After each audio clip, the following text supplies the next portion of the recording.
We are quorate, and we are still in outcome 3 of ageing and aged care, and I will hand the call to Senator Ruston. Yeah.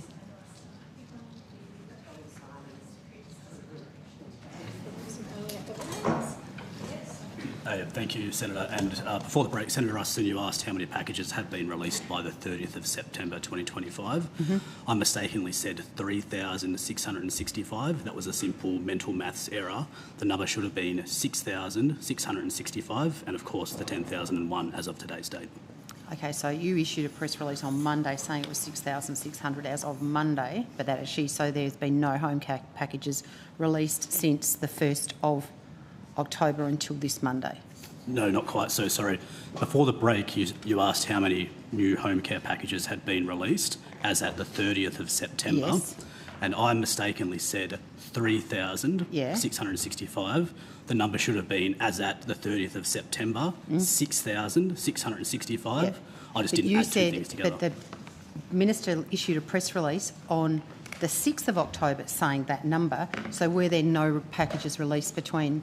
So midnight tonight and midnight last night, that takes us to 10,001 this week. No. On Monday, or Tuesday this week, 6th, the Minister issued a press release saying that as of the 6th of October, there were 6,636 packages have been released. You're telling me that's the number from the 30th of September, so I'm just saying to you, were no packages released in the 6 intervening days? They were, Senator, they were released last night and tonight, so on Tuesday night and Wednesday night. From the 30th of September, the figure you gave me, until the 6th of October, when the Minister issued a release to say as of that date, is the same number that you've just quoted to me. So I'm asking you, were there no packages released in the 6 days between the 30th of October and the 30th of September and the 6th of October? That is correct, Senator, okay. And clarifying that those packages for this week were released on the subsequent days, so on the 8th of September, 8th of October and the 9th of October. Okay, fine. I made some calls in the break and I rang a number of really big aged care providers who provide home care, and not one of them has said that they have a new person on their books with a home care package. So I'm keen to understand, when you say you've released these home care packages, what does that actually mean? It means that the home care package has been released to the participant or to the client. It is up to them to then go and find a provider and actually undertake that service, receive the service. Well, according to, and I made quite a few phone calls, not one provider has told us they have received a call from somebody for the new package. So very interesting that they've been released, but they don't seem to have actually got their way into the market. Back to the questioning we were talking about before dinner about the financial aspects of this. You said that the Treasurer at the time that the announcement of the delay of the start of supported home, or the Act, from the 1st of July to the 1st of November, a 4-month delay, that the Treasurer said that there was a saving in that, a cost in that period of $900 million or thereabouts. So over a 12-month period, that equates to $2.7 billion. That would be potentially a saving had from the existing program had the supported home package gone in place on the 1st of July. So I'm keen to understand, are you aware, I mean, you must have provided the Treasurer with a breakdown of how those additional costs would be incurred because of the delay by 4 months. Do you have that breakdown, or did you advise the Treasury of that breakdown of those costs? So, Senator, I don't think that's quite accurate, because in the MyInfo context, at the back end of last year, 24-25, the Support at Home program was announced as having a $4.2 billion cost. Yes. There was the cost of deferral, and the breakdown of that cost will be provided in further detail as part of this year's MyInfo context. And this is the piece that I'm really struggling to understand, Mr Pugh, is the implementation of supported home had a $4.2 billion cost associated with it over the, I think it was for the forwards. You have advised us that there was a $900 million cost not to implement it. So So it doesn't make any sense that it's costing you not to implement, and yet it was going to cost you to implement it. So it seems quite contradictory. So I'm keen to understand if you could provide me with some more information about how it can cost you to implement it and then cost you not to implement it. I believe I gave evidence around some of the primary cost drivers, but I will have to take the rest of those on notice, and obviously the finer details will come out in this year's My Info context.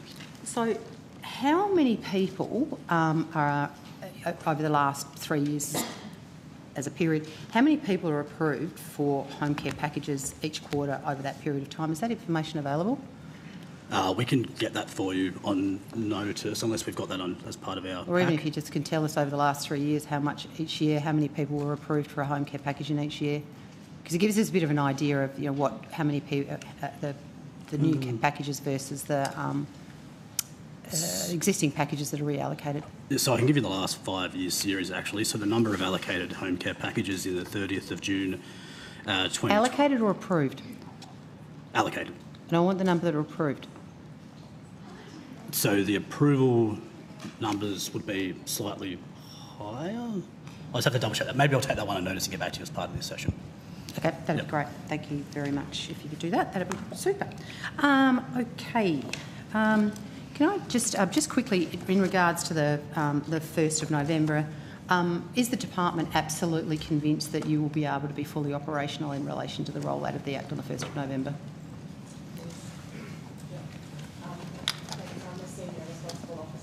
Project, and I can confirm that the reforms will be delivered on the 1st of November. I will say though, Senator Ruston, as I had provided evidence before, that this is staged digital implementation. This reform happens over a number of releases and a number of period of time. The main one, of course, is the start of the Act, and that is happening on the 1st of November with system release on that day too. Okay, so will Support at Home go live on the 1st of November? Yes, that everything exists from the 1st of November, yeah. Okay. Do you expect providers to have signed all of their new agreements with people who are previously receiving home care packages that are moving on to Support at Home by that date? I do not expect that everybody would have those agreements signed. One of the things is that we're moving from a very big system to another big system with a lot of change, and I acknowledge that the Commissioner is here, Liz Heffron-Webb, and one of the things is giving providers and older people time to enter into those services agreements, ensuring continuity of services.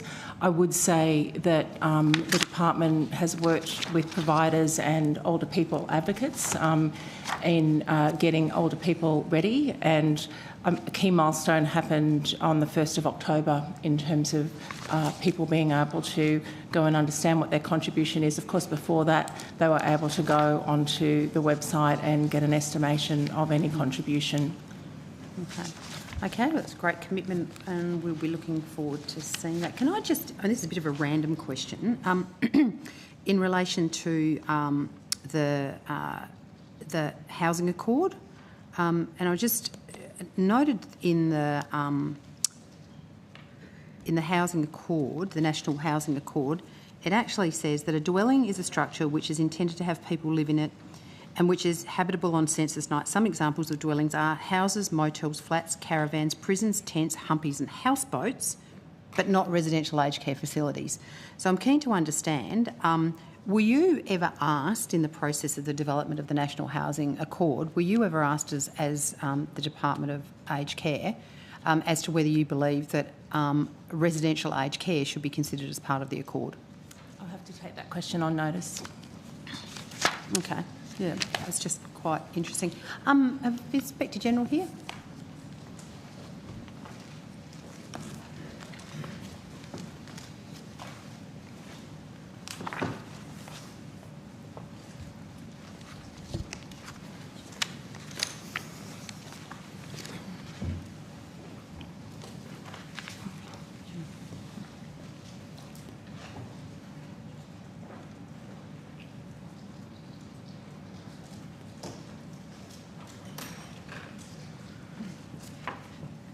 Good evening. Yeah. Hi, Ms Siegel-Brown, how are you? Good, how are you? Good. In a recent media release, I think it was the 4th of September, or certainly early September, you expressed concern, and words that were in the release, the way in which co-payments under the supported home program have been implemented risks leading those most in need to delaying or declining essential supports or even being pushed into residential care. Can you unpack the basis of that concern? Thank you, Senator. First of all, it's really important to say that I completely understand that the government is dealing with a finite bucket of money with exponentially growing demand, an unenviable task. And I also understand that the model of co-payments was introduced in the first place specifically to widen the bucket of money available to older people, to ensure that more older people could access aged care.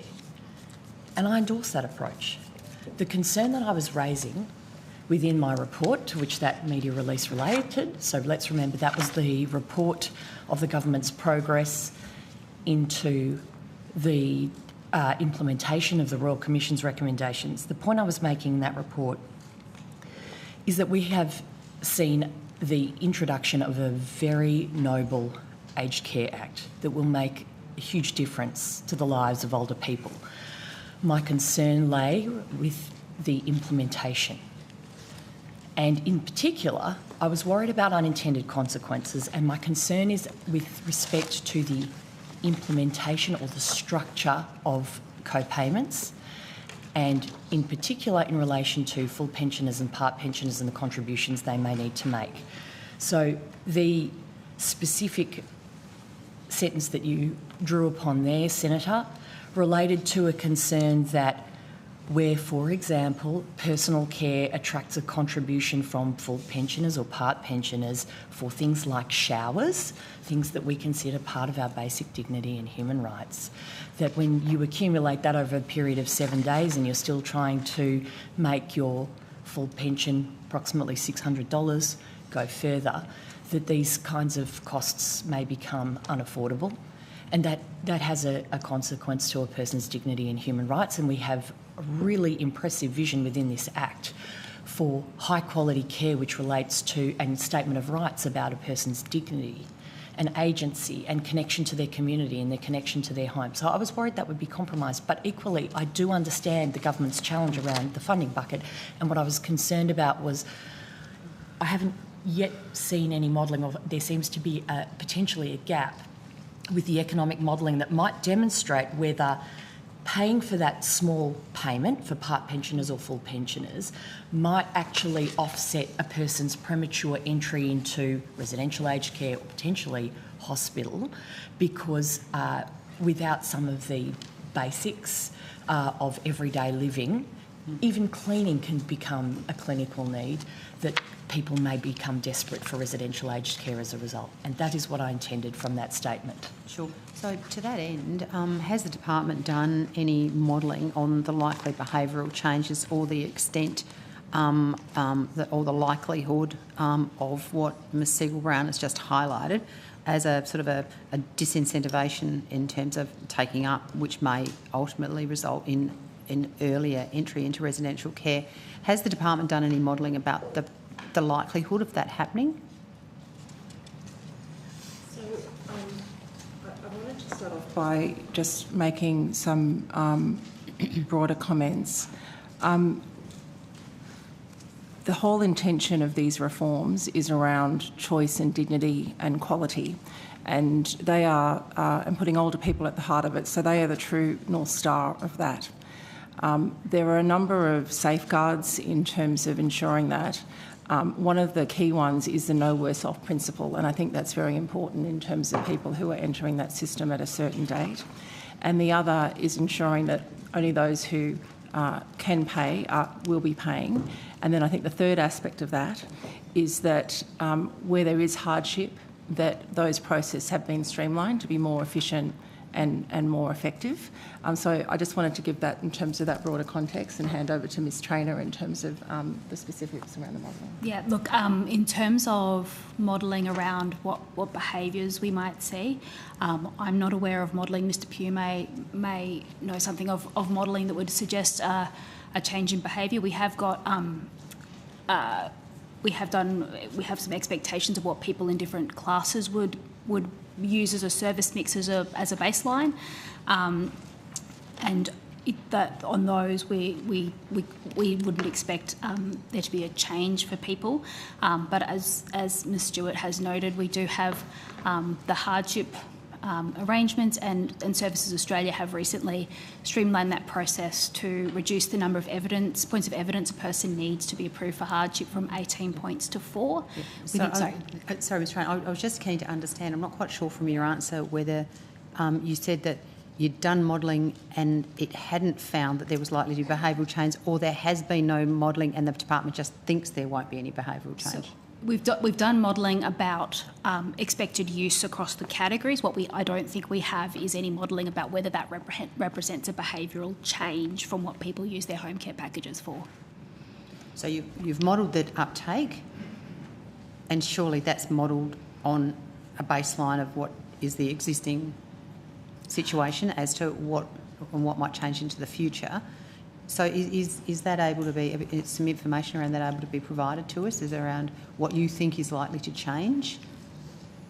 I'm not aware of any modelling. Okay. What Ms Traynor is saying as well. Okay. So back to you again, Ms Seigle-Brown. Are you concerned, or have you expressed any concern about the current government's approach about not releasing any home care packages largely for nearly 3 months, which is and the fact that over the last 2 years we've seen an explosion in the wait list from, I think it was 28,000 just over 2 years ago, and it's now 122,000, and the wait times have gone between 1 and 3 months up to, I think today they're in excess of 10 months on average from the information and data that's been provided to us. So are you concerned about the impact that this has had on older Australians and their care needs, and the impact on them of not getting the care that they've been assessed as needing? Senator, you'd be aware from your time on the Aged Care Services inquiry that my office made recommendations that that the government front load the release of packages. We still consider that really important.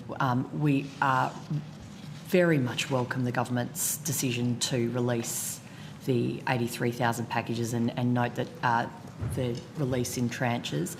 And I'm really happy to see that. I think that having done that will mitigate some of the problems that I raised at that inquiry. I suspect that your question also relates to waitlist times. In my 2025 report into the government's implementation of the Royal Commission recommendations, I did make comment about concerns that the 3-month wait time may be unachievable, and at that point we thought that potentially the 83,000 packages would be released at that time. So can I just unpack that? So you're saying that even with the release of 83,000 packages, you didn't believe that the wait time would be able to be reduced to 3 months? We hadn't seen any evidence that it would be. I do want to acknowledge that in the earlier part of the year we were seeing wait times go down. So there was some really positive movement there. So perhaps it didn't surprise me that the wait times did increase. I also did say in the report that I felt that 3 months could be a prejudicial time frame for waiting, but I also acknowledge again that there is a finite budget that we're working against. I think for me the key point here is how we expend that budget, and as you can see from both the representations I made at the Aged Care Services inquiry and in my 2025 progress report, I do believe that that upstream investment in home care is going to be key to meeting the government's policy objectives around ageing in place and key to delivering on what I truly consider to be a landmark piece of legislation. As a lawyer of 20 years in legislation, I've never ever seen the kinds of things codified in this Act that are codified in this Act. So I'm worried that extended wait times might prejudice the policy objective. So are you concerned at all about the you know, the flow-on consequences, as an example, you know, people being in hospital and people being in residential care prematurely because they haven't been able to get access to the care that they needed when they needed it? Senator, that was certainly the concern or fear that I raised at the Aged Care Services inquiry when I wasn't clear that the aged care packages or the home care packages were going to be released as they are now. But I can see from the timeframes that the government has set for the release of those packages that a number of my concerns will definitely be mitigated. Okay, so do you, in your opinion as the Inspector General, in your opinion, or do you have a view in relation to the level of confidence that you have that the government will be ready to implement the Act on the 1st of November? So it's really important to state up front that I welcomed the government's delay of the Act, and I do believe that it has increased the readiness of both the sector and government to hit the go button on 1 November. I don't think anyone's wasted time. I think that time has been used really wisely. I'm just sort of keen to understand if you maybe could answer my question. I mean, I know you... I'm right about to get there, I promise. Yeah. It's just about, like, trying to understand, you know, what your expert opinion is, because that's what your job is, the expert opinion. Sure. And forgive me, I'm a painter, not a pointer, so it's a problem I have. But I wanted to make that clear that I do believe the delay has increased the readiness of sector and of government. But even if we say, well, we weren't expecting everybody to be 100% compliant and 100% ready on 1 November, I think that there are still some concerns I have about readiness. I'll give you an example. We're still not clear as to what the pricing of home care items will be.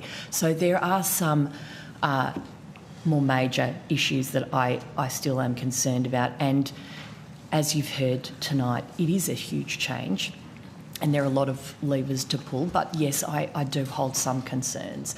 What I have heard, if you're interested in what the sector's saying to me about readiness, is that they are really keen for this Act to begin and they're really keen to work through the issues of implementation. But I will be continually monitoring some of those items where I fear that we weren't quite ready yet. Okay, thank you. I'm assuming you're giving me the... If you're ready to finish that block. You said 20 minutes, so... Yeah, I'm happy to share the call. Okay, off you go. Thank you, Senator Orman-Payne. Thank you, Chair, and thank you, Senator Ruston. I just want to pick up on a couple of comments that were made in that last exchange with Senator Ruston before I go to something else. First of all, Ms Segal-Brown, you've said twice that the government has a finite bucket, the government has a finite budget. Do you accept that that's simply a decision of government about how much money they're choosing to put into aged care?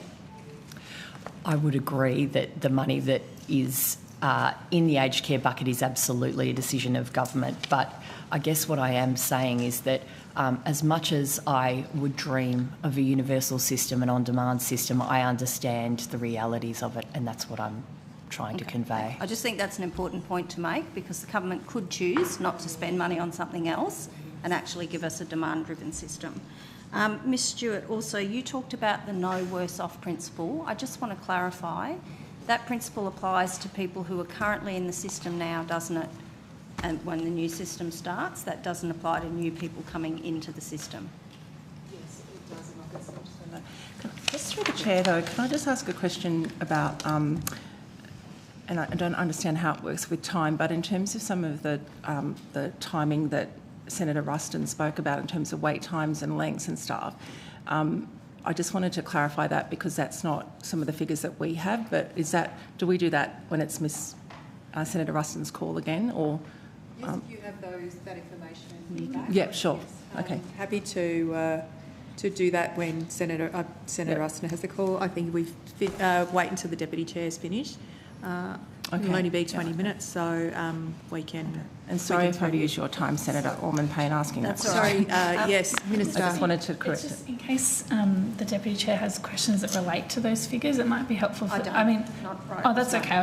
If there's information to be corrected, I think we should do it in the interest of all committee members. But well, I'm happy to stop the clock and have it corrected, and then I'll restart. I can stop the clock for you. We're going to be here for a while, so... Yeah, only thing I was going to say is The information that I was quoting was information that had just been received. So if you can maybe do it when I have the call, because I would like, if you're saying that the figures are wrong, then I'd obviously like the opportunity to say, well, I'm only repeating the figures that you gave me this morning.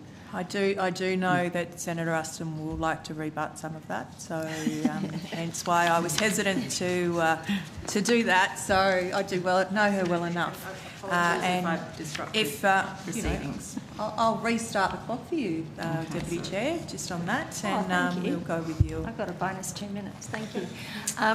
I actually need to direct some questions to Mr. Pugh, please. Senator, did you want to confirm on the no worse off principle eligibility whilst Mr. Pugh's coming to the table? Yes. Yes, so eligibility for the no worse off principle for support at home is based on whether a person was first approved for a package on or before the 12th of September last year. For residential aged care, it's whether or not the person was permanently entered residential aged care on or before 31st of October coming. So that doesn't include respite, it's specifically permanent care. Yeah, no, that's great. Thank you. Which goes to my point that if we have concerns about co-payments, the no worse off principle is really only talking about people who are already in the system. It doesn't apply to the people after. Okay, Mr. Pugh. Before dinner, you told me that there were 300,000 additional supported home packages coming over the next decade. Yes. However, when we look at the budget papers, and I'm looking at extract from table 2.31, budgeted expenses for outcome 3 aged care services in the health portfolio budget statement, when we look at that, funding for supported home looks pretty stable each year. Now, before the Senate inquiry that we had into the aged care service delivery, the Minister was telling everyone that the government was releasing over 2,000 packages each week, but then it turned out that they were recycled packages from when other people leave the system, and there was no actual increase in the total supply of packages.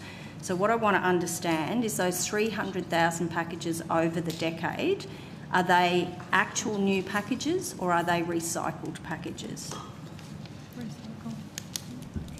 Yeah, extra packages, Senator. Okay. So I just want... Senator, I think Mr. Pugh can correct me. It's a policy commitment to have an extra 300,000 packages across that period. Yes. What you're really alluding to is it's not in the budget yet because the government hasn't decided at which point to allocate them, but there's the policy commitment to put the 300,000 packages. And that's the point I'm system. getting to, because, yes, the budget papers show that from 2025, there's only a 0.3% increase between now and June 2029. So there's a commitment to do 300,000 packages over the next decade, but they haven't been budgeted for. It's not unusual when you have longer term commitments like this, the timing you choose to actually give effect to when they're putting in changes the point they're recognising the budget. But so what that means is there's no guarantee, for example, that we're going to get an extra 30,000 in 26-27 because that's not showing up in the budget papers. There's also no guarantee we're going to be in government. Yeah. It's a matter for government, but at the same level, and different people look at the budget paper in different ways, but even if you have something in the budget papers, it's always up to a government, whether the current government or future government, to change their mind about those things. It's the policy commitment the government has made to put the extra $300,000 packages over that period. So there's a policy commitment. Is there an actual plan to release an increase in packages beyond this year, or just a policy commitment? Well, there's an actual plan because the $4.2 billion announcement that was made in the MyEFO context last year would budget for those packages over the forward estimates. To the Secretary's point... But they're not in the budget. That's what I don't understand. I think they are. They would have had to have been if they were announced in MyEFO last year. We can take that on notice and get you some more specifics. I think you will, because if we look at the numbers, there's no increase. So we don't understand how you can be having 30,000 go up every year when the budget, because the budget would have to go up concurrently, and it doesn't. And that's the point we're trying to understand. And I guess the reason that we're concerned is that we've been told there isn't modelling for demand and support at home. There hasn't been the modelling for the impacts of the closure of CHSP on support at home. We're being told the wait list is going to be brought down to 3 months by July 2027. We have a promise to release packages, but they don't appear to show up in the budget. So if you can give us something on notice that clarifies that, that would be super helpful. Okay. I want to go to hardship provisions. Somebody mentioned those earlier.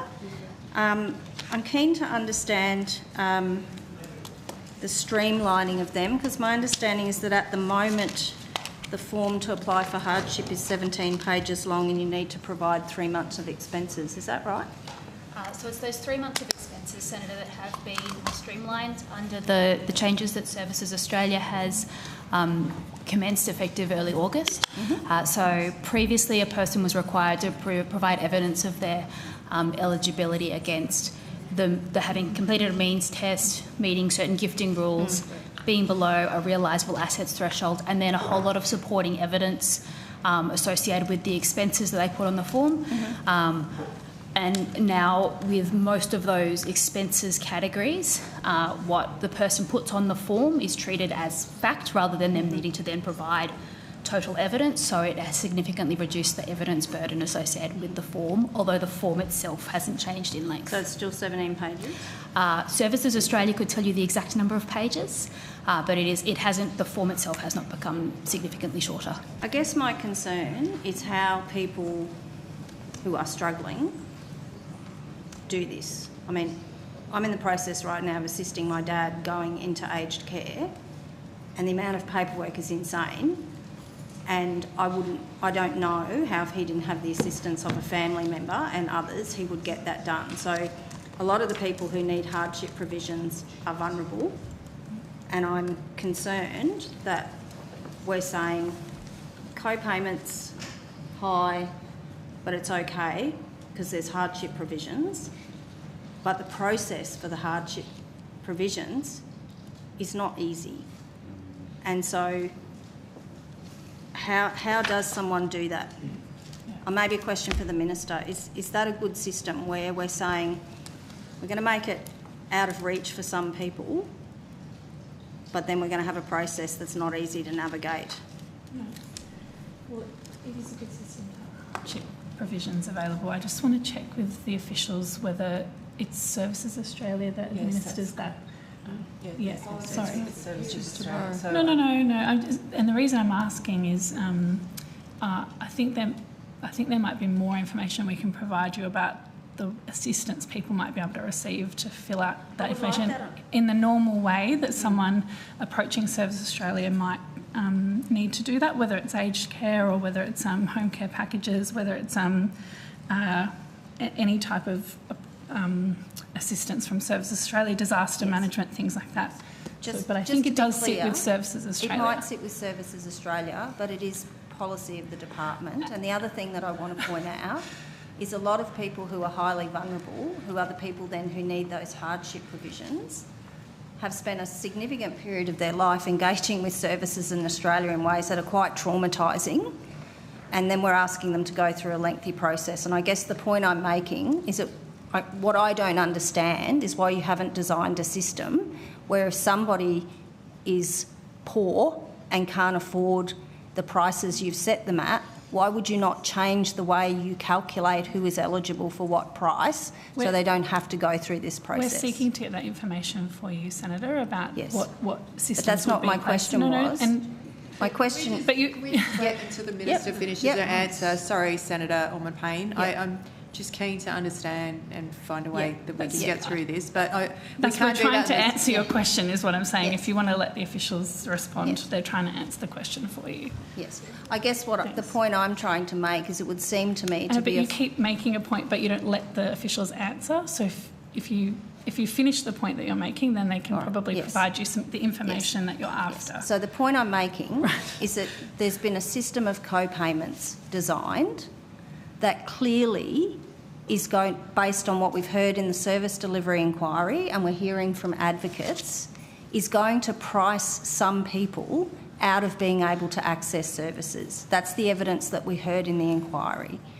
And the question, I guess, that I'm asking is why would you design a system that has this complicated process of having to go through a process to apply for hardship when if you designed the percentages for the co-payment, so maybe this is a question for you, Minister, because this was a decision of the government. Why did the government choose a level of percentages that necessitates an additional step for people experiencing hardship?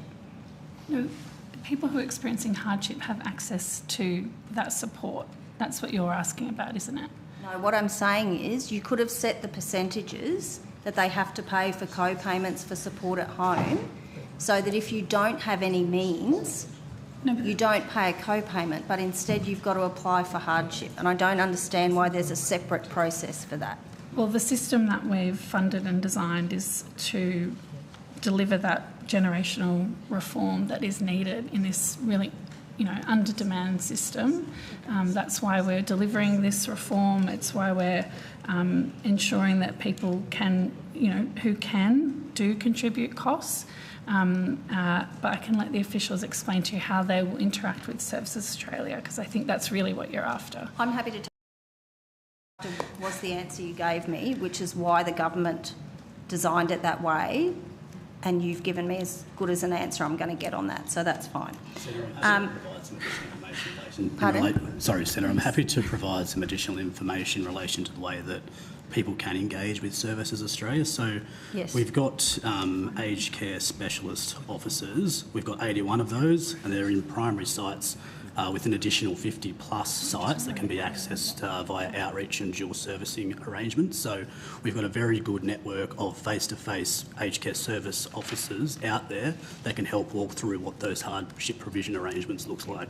We've also got 132 financial information officers, and they service over 230 locations. So the Services Australia face-to-face delivery to help those folks who are experiencing hardship is real, and they are out there.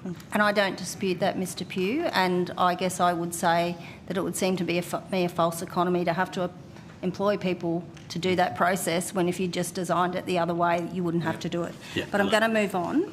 I understand that people who, and you were grandfathered in the system before September, and thank you for clarifying that. I just want to clarify, if you need a reassessment and you go up a level of care, are you still grandfathered to the old rules, or will you be forced to pay the new co-payments once you go up a level? So to be clear, under support at home, everyone will move to a co-contribution model that's based on a co-contribution as a percentage of the service cost of what you've received. That No Worse Off principal group will pay lower transitional rates, and they will remain on those transitional rates for life. So even if their care needs increase and they move to a support at home class package, they will remain on those co-contribution rates, those transitional co-contribution rates in that higher level of care. Are you talking about existing co-contribution or the new co-contribution? Under support at home, the new co-contribution, if a person is reassessed and moves to a higher level support at home class, if they were eligible for the No Worse Off principle based on that 12 September 2024 date, they remain on those transitional rates even if they change package classes. Okay. All right. I want to go to the time for aged care assessments. How far in am I, Chair? You've got about 7 minutes. Okay. All right. I'd like to know the current number of people on the waiting list for assessments. The last information that we had at the end of July was 121,596. Do you have the number of people that are waiting for an assessment as of today? So I'll ask Ms Blackwood to provide you with the figures, but the evidence that we provided at that service delivery inquiry, it did note that we were experiencing some initial issues with the single assessment system at the outset. And we noted that some of those issues were around the time taken to employ and train a clinical workforce and those sorts of things. Pleasingly, we are starting to see some of those numbers reduce, even in that time since we were able to provide you with advice and numbers at the period that we were. But if Ms Blackwood has the figures, she'll be able to tell you. Hi, Rachel Blackwood, Assistant Secretary, Access and Home Support Division. As at the end of September, there were 116,339 referrals for aged care needs assessments on hand. This comprised approximately 40% waiting for a home support assessment, which is typically the pathway to Commonwealth Home Support Program services, and approximately 60% awaiting a comprehensive assessment. Okay, thank you. Is it true that the department's abandoned KPIs for wait times for assessment agencies? No. So we haven't abandoned. Have they changed? They haven't changed. No. Okay. Yep, I'll ask that question. Have they been temporarily waived? We have indicated that during the initial transition to the single assessment system workforce, we won't be enforcing those KPIs for approximately the first 12 months of the system. Okay, thank you. Is there a national priority list for assessments? Not in the same context as the home care packages program, no. Okay. I'm interested to know how long people are waiting for assessments. The Older Persons Advocacy Network report said that they're advocating for people waiting 10 weeks just for a response from an assessor and then 9 to 12 months before they actually hear back. Can the department confirm whether those numbers are correct? I can speak to the median wait times for assessments, which we have seen trending down in the last few months. So the latest data that I have is that in September, the median wait time for comprehensive assessments was 42 days. The median wait time for home support assessments was 19 days. And the median wait time for hospital assessments have continued to be 1 day. Okay. Can I also just add, we spoke at the very start of this hearing around the accuracy of the data that we pulled at the most recent, so just want to be clear for the record that those same caveats apply to what we've just talked about here as well. Thanks, Mr Pugh. In terms of numbers as opposed to percentages or medians, how many people are waiting more than a month for an assessment? I'd need to take that specific question on notice. On notice? Okay. Can I also get on notice then too how many people are waiting more than 6 months? Yes. Okay. Could you also take on notice how long it's taken, what the median time to get an ACAT assessment each year over the past 5 years? Yeah, so ACAT assessment is not a, just to clarify, not a term that we're using under the single assessment system. We're talking about comprehensive assessment. If you want to go from ACAT and then comprehensive as it's changed, that's fine. And could you also give us a breakdown on notice with the average wait times for each jurisdiction, so by state and territory?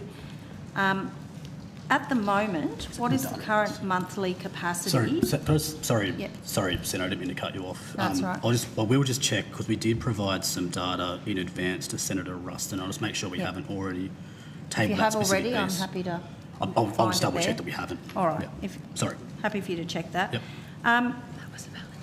What's the maximum capacity at the moment for the maximum monthly capacity for comprehensive assessments? So what's the most number of comprehensive assessments can be done at the moment in a month? Do you have a measure of that? I have to that one on notice as well. Thanks, Senator. Yep, that's fine. An open tender process began in early 2024 for organisations to deliver aged care assessments for the single assessment system. What percentage of tenders were provided to private providers? So the overall approach was that 40% of the market share would be provided to state and territory providers, with the balance to go to private providers. Okay, thank you. What's the rationale for privatising the assessment system? It's just to ensure that we've got significant national coverage, Senator. Okay. I wouldn't say we're privatising either. There is a mix between private and state and territory administered, and some of the states and territories actually sit in both categories. That's right, and the mix existed prior to the establishment of the single assessment system. There were private providers doing regional assessments, for example. Okay. What qualifications do the private providers need to do those assessments? We have a different qualification arrangements for clinical assessors and non-clinical assessors, and different qualification arrangements depending on your role within the system, so triage delegates, decision-making delegates, those sorts of things. I can take the details of that on notice. That'd be great, thank you. And also interested to know, what assurance does the department seek regarding the quality of the assessments? Because we're certainly hearing from people that they're concerned about the quality. So we have implemented a program of quality assurance measures as part of standing up the single assessment system program. Initially, this kicked off in January this year with a focused desktop analysis of support plans produced by assessment organisations. We've done a couple of rounds of that assessment process, and we're feeding those results back to assessment organisations as well as into our program management activities. Okay. Do you know what percentage of assessments are currently being done by phone rather than face-to-face? Yeah, so Senator, since the commencement of the single assessment system in December, we have seen between then and the 31st of August around 32% being undertaken by telehealth, and that can be either teleconference or via video conference. I can stop after 2 questions and then I'll... just on this line of questioning, and then I'll pass the call. Before you moved to the single assessment system, what was the percentage of assessments that were being done by phone? It was only slightly less than that 32 figure that Mr Pugh indicated. I don't have the specific figure to hand, but we can take that If I could get that on notice, please. Can I just add as well, Senator, obviously face-to-face is preferred, but while we are in the situation where we've seen improvements over the recent months, we do have quite a number of assessments, referrals on hand. We are trying to make a balance between the face-to-face and the telehealth components, and that is simply to get as many people assessed as they possibly can. Yeah, understand that. I guess the concerns that some people have is that when those phone assessments aren't correct, we're then having to redo the process. We understand those concerns. We're working on them. Thanks, Senator. Just last question, and then I'll move on. In relation to the tenders for the provision of those comprehensive assessments, was it a requirement of those tender process that the majority of assessments have to be done face-to-face? Is there an actual requirement in that process, or is this just how it's rolling out? There is a KPI that 95% of assessments be conducted face-to-face in non-remote settings and 50% in remote settings. Okay, and that's the same KPIs that are not being held to for the first 12 months? Yeah. All right. I would add as well, though, Senator, we're not taking a completely hands-off, lax approach to it. We are monitoring closely those providers or those assessment organisations who are not meeting KPI and working with them closely to make sure they are actually doing the best that they can to get close as they possibly can to KPI. Okay, great. I'll hand over the call. Thank you, Deputy Chair. Senator Ruston, you have the call. Thank you. Can I ask some questions on the star rating system, please?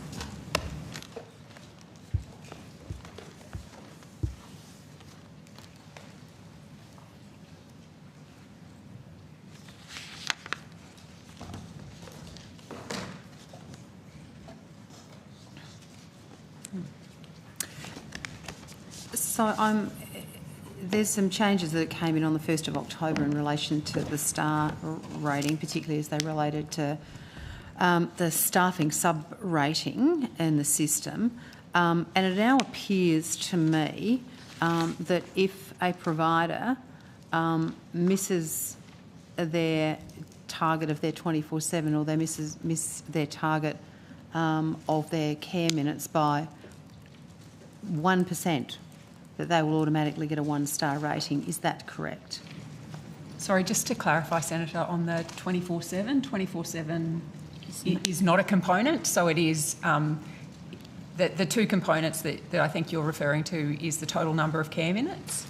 And RN. So total number of care RN minutes. And the RN minutes. Yeah, sorry, just to clarify. Sorry, yeah, okay. So if they miss those care minutes on both accounts by a smallest of percentages, then they will automatically get a 1-star rating. Is that correct? So, Senator, you are correct. So from 1st of October this year, there are changes to the way the staffing rating will feed into the overall star rating for a residential aged care service. And what those changes require is that for services that services will be required to meet both their total care minutes and RN care minutes in order to achieve 3 or more stars for the staffing rating. Okay. So just to confirm, if you miss both of those, even by the smallest component, you will automatically be put on a 1-star staffing rating. No, that's incorrect, Senator, and if you give me a second, I will just... Depending on the percentages, you may reach a 2-star rating or a 1-star rating. That's right. Well, not according to your figures here. So if you miss both of them, so if you are below 100% on your total care minutes and below 100% on your RNs, you will get a 1-star rating.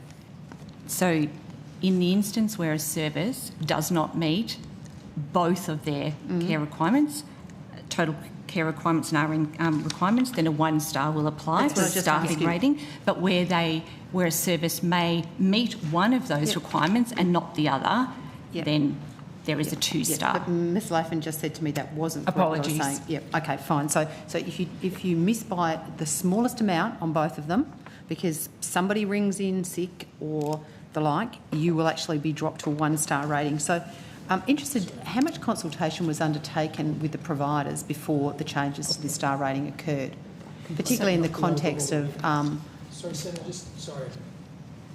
just clarifying with my colleagues, that's the star rating for that component of the star rating, and that component makes up 1 of 5? Yes, I understand that, Mr. Comley. I'm talking about the subcategory of staffing. I'm just concerned that people might be listening and think you go to a 1-star for the whole overall rating. Well, I'm pretty concerned what people are thinking about your star ratings anyway, and I think they should be extraordinarily concerned, because I think the public perception on a rating scale is that if you meet your requirements, then you, in this instance, even if you meet your requirements in a workforce constrained environment, and we know how difficult this has been, even if you meet all your requirements, even if you exceed all of your requirements, you may only get a 3-star rating. Now, a 3-star rating, I think if most people would suggest, is sort of pretty middle of the road. It's not particularly good. It's not the worst it can be, but it certainly ain't the flashest it can be. But even if you exceed your star rate, exceed your minutes, you still could possibly only end up with a 3-star rating. Is that correct? Again, just to clarify, that would be, and as you mentioned, I think what you've got in front of you is a matrix that's available as part of our program guidelines, and where if you were to be above in one category, I think there's a difference between whether you're above in both or whether you're above and meet the requirements in both. So it's a matrix in terms of the assessment. So, Ms. Laffin, if you meet both of the requirements that have been outlined by this agency as to the requirements to meet your staffing requirements, if you meet both of those requirements, you don't exceed them, but you meet them both, what star rating will you get? 3 stars. You'll get a 3-star rating for your staffing subcategory, and that reflects an acceptable rating. And when the department undertook a consultation with the sector and older Australians, families and other stakeholders last year, this was a matter that was in fact very well supported. That the current star rating matrix has an inbuilt tolerance, and that reflects at the time the star ratings program was established back in 2022, significant workforce challenges across the sector. There has been significant improvement in a number of measures to support services in meeting workforce shortages. And within that context, it was this issue was consulted upon, and it was broadly supported to make these changes to reflect that a service needs to meet both of their care minute requirements in order to achieve 3 stars. Okay, could you provide that consultation paper so that we can understand who you consulted with that said that 3 stars was what the public expectation was in terms of meeting the requirements that you put forward? Now, you made the comment that the issue in terms of staffing. It would appear to me by this that if you are forcing aged care homes to use the minutes as staffing minutes as a means by which to determine care, and not looking at other innovative ways in which... So tell me, how do you measure quality care? Can I just make a comment just before Amy answers that question?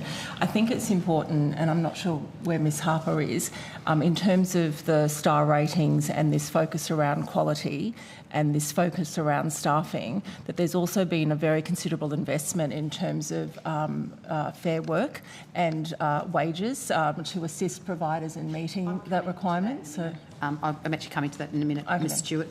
So I'm just keen to understand. So we've got a situation where, despite the fact that we have certainly seen an improvement in workforce accessibility, there are still challenges, particularly in markets outside of metropolitan areas. You are actually requiring aged care residential providers to have had more care minutes, so you are requiring them to have more RNs and more care staff than the benchmark that you set for them in order for them to achieve a 5-star rating. In fact, even if you exceed both your RN and your care minutes, in many instances you may still only get a 4-star rating. So even if you've exceeded the benchmark that you set for the sector, so I'm just interested in a workforce-constrained market, you are actually incentivising some providers to have more staff and more RNs when we know that we're struggling with RNs in terms of the general care community. You're actually putting in incentives in place so that they've got more than you've assessed as they need in terms of care minutes. I just don't understand why you would be doing that in a workforce-constrained market, and I don't understand how this is helping people navigate a system when they go on and they see that an aged care home has got a 3-star rating for staffing when they've actually met the benchmark that you set for them. This just makes this whole thing a complete mockery. Senator, a 3-star rating means that the service is meeting its requirements. That's the definition of 3 stars. The requirements that you set for it in a workforce-constrained environment where we are screaming out across the entire care workforce for RNs, you're incentivising homes to have more RNs on than you have yourselves have set as the benchmark, the standard for care, for the quality care that you believe is appropriate. You're incentivising to have more RNs and more carers when there's some people that are screaming out just to get those carers and those RNs. I mean, it just makes no sense to me. Sorry, I would have to get my colleagues who deal with the actual requirement, but it's a benchmark is not a ceiling. That's a flaw. That's a requirement that they have at least that number of care minutes. So basically, you're setting things at mediocrity. Is that what you're telling us? No, we're saying that that level is the base requirement. So, and Senator, I've sat through estimates in this, I think, last year and a half too, where we were being criticised not long ago for allowing people to get 3-star ratings when they weren't meeting their benchmark. And the consultation you've heard the officers saying is that the sector has wanted to have those incentives for higher quality care. So I think... I look forward to seeing that consultation. Yeah. And I think the other important thing to note here, and if one of my colleagues can assist me, but the data that I have is that the sector is actually responding to this in terms of 24/7 and the percentage increase. So my notes say that in July 2023 there was 86.03% of providers in reporting facilities around the 24/7 registered nurse coverage, and August 25 it was 95.66%. So I think that that's important in terms of nobody wants to go backwards in quality. People want a system that they can understand in terms of older people, their family, their kin, and the sector is responding in terms of that workforce and the importance of that care by registered nurses 24/7 in those minutes. Okay, well, moving on. I was wondering, Minister, whether you're aware of a case in South Australia that has been reported yesterday in relation to an aged care home that was run by Disability SA at Northgate in South Australia. I'm broadly aware of the media reporting, but if you've got some specific questions, I can... So I'm really keen to understand. We've just heard that even though you're meeting the requirements of the that have been set by the department in relation to staffing, you only get 3 stars. This facility has had some very serious accusations made against it in relation to constraints, but this facility was operating under a 4-star rating. So how does that play into the reasonable expectation when people go on and have a look at the star ratings? So you've got a home that's meeting its care minutes, could even be exceeding its care minutes, and it's only got 3 stars, and you've got a home that is clearly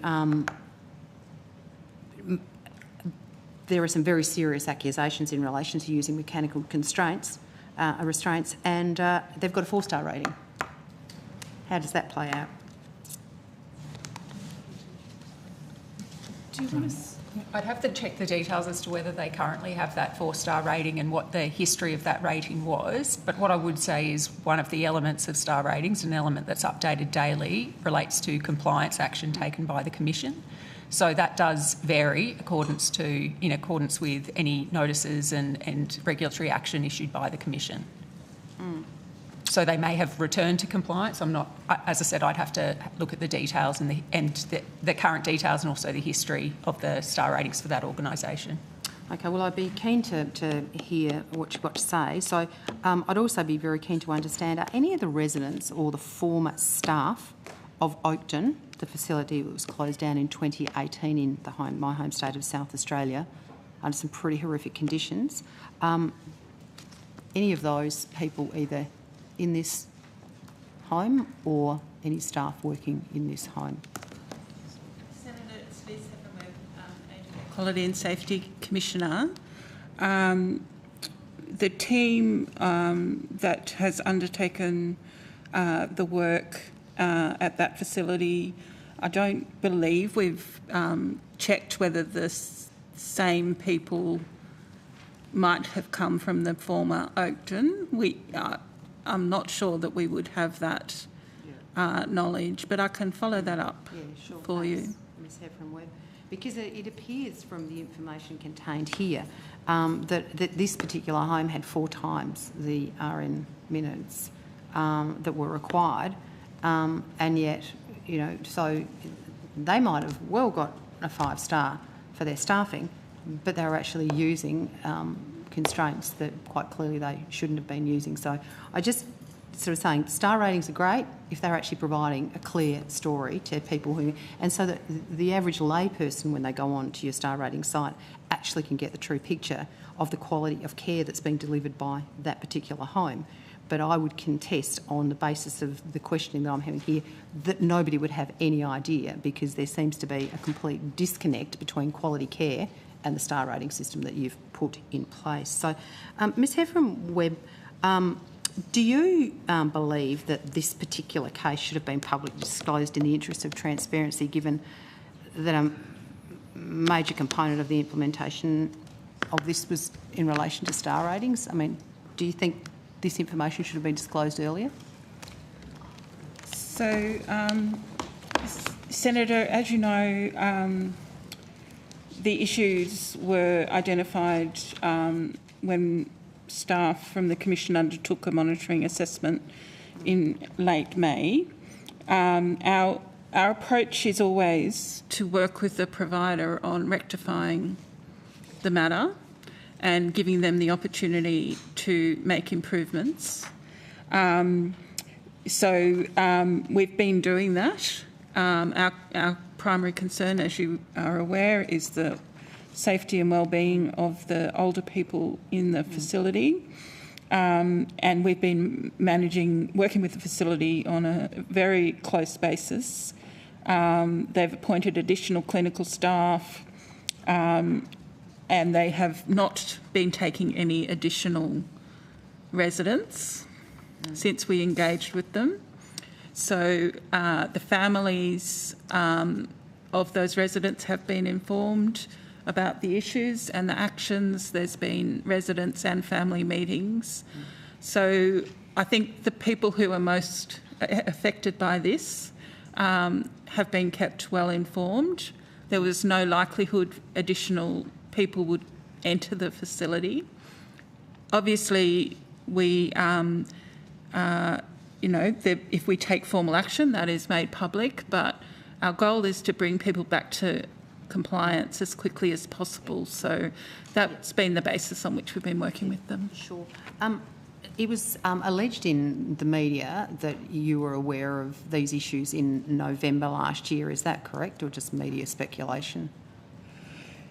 I might ask Mr Rake to just talk through the timeline. Gary Rake, Deputy Commissioner, Regulatory Operations. We were aware of a different set of issues in November last year, and those were made publicly available in an assessment report. Or they weren't? Yes, published on our website. Yep. That is still available today. And so what were those concerns in November?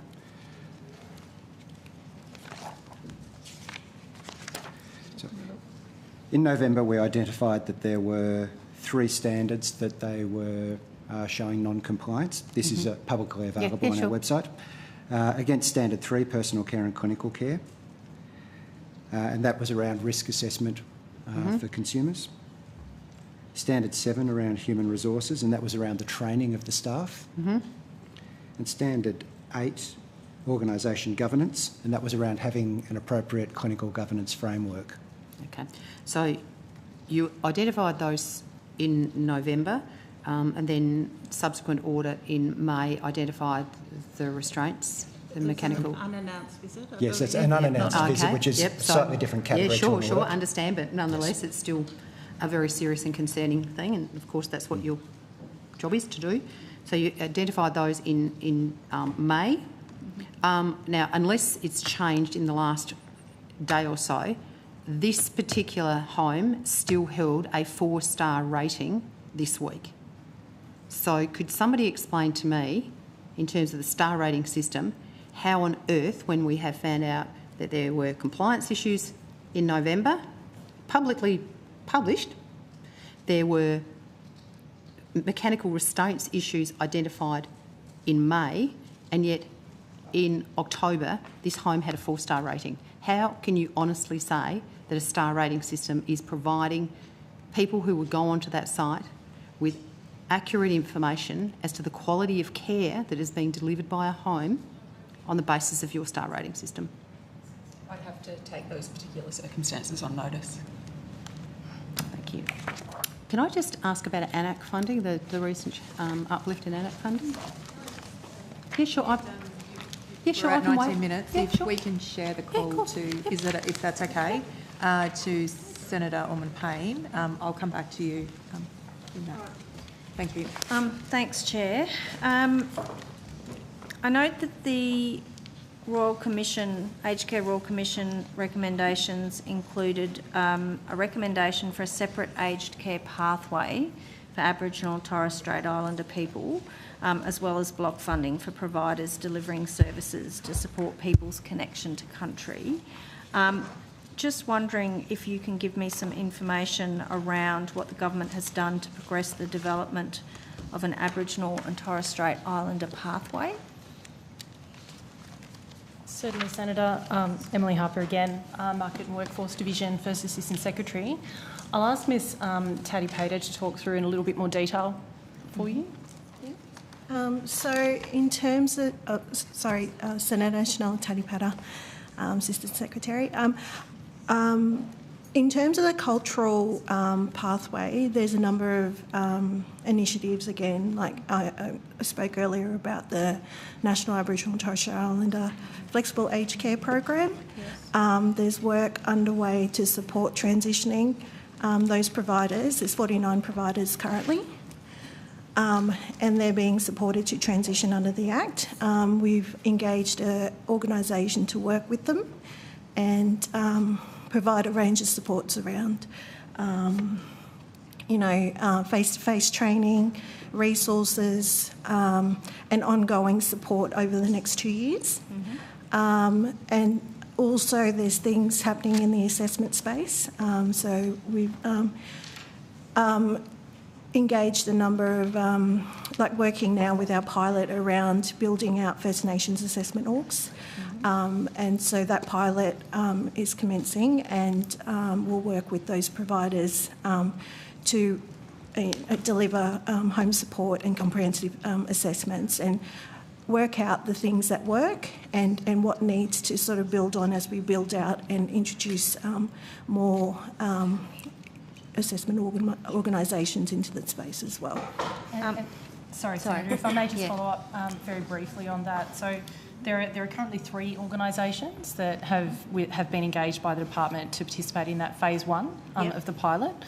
So acknowledge we're really keen in this process to absolutely get it right, and that means piloting, obviously learning from that pilot to expand and also build capacity of organisations in undertaking these assessments and interacting with the single assessment system that we've heard a lot about earlier this evening. So that is progressing. It's progressing well. And we're obviously really excited to see the outcomes. In those pilot organisations, just drawing on your earlier line of questioning around rural and remote as well, really important to note that we do have a mix of organisations servicing urban, older First Nations Australians, as well as those in rural and very, very remote Australia. So we're really keen to sort of understand and learn from the experiences and the service offerings and the challenges, obviously, but really importantly, the opportunities as we look to expand the program moving forward. Yeah, good.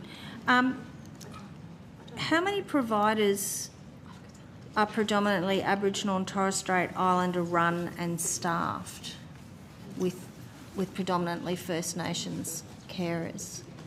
Do you have any figures on that and whether that's increasing, or are you waiting on the pilots to sort of... For the assessment organisation specifically, Senator? Or no, this is care providers. Yeah, so it will depend, Senator, because there are a range of First Nations organisations working in different programs, but under supported home. I think with First Nations sector, we are working closely with the Aboriginal community-controlled organisations.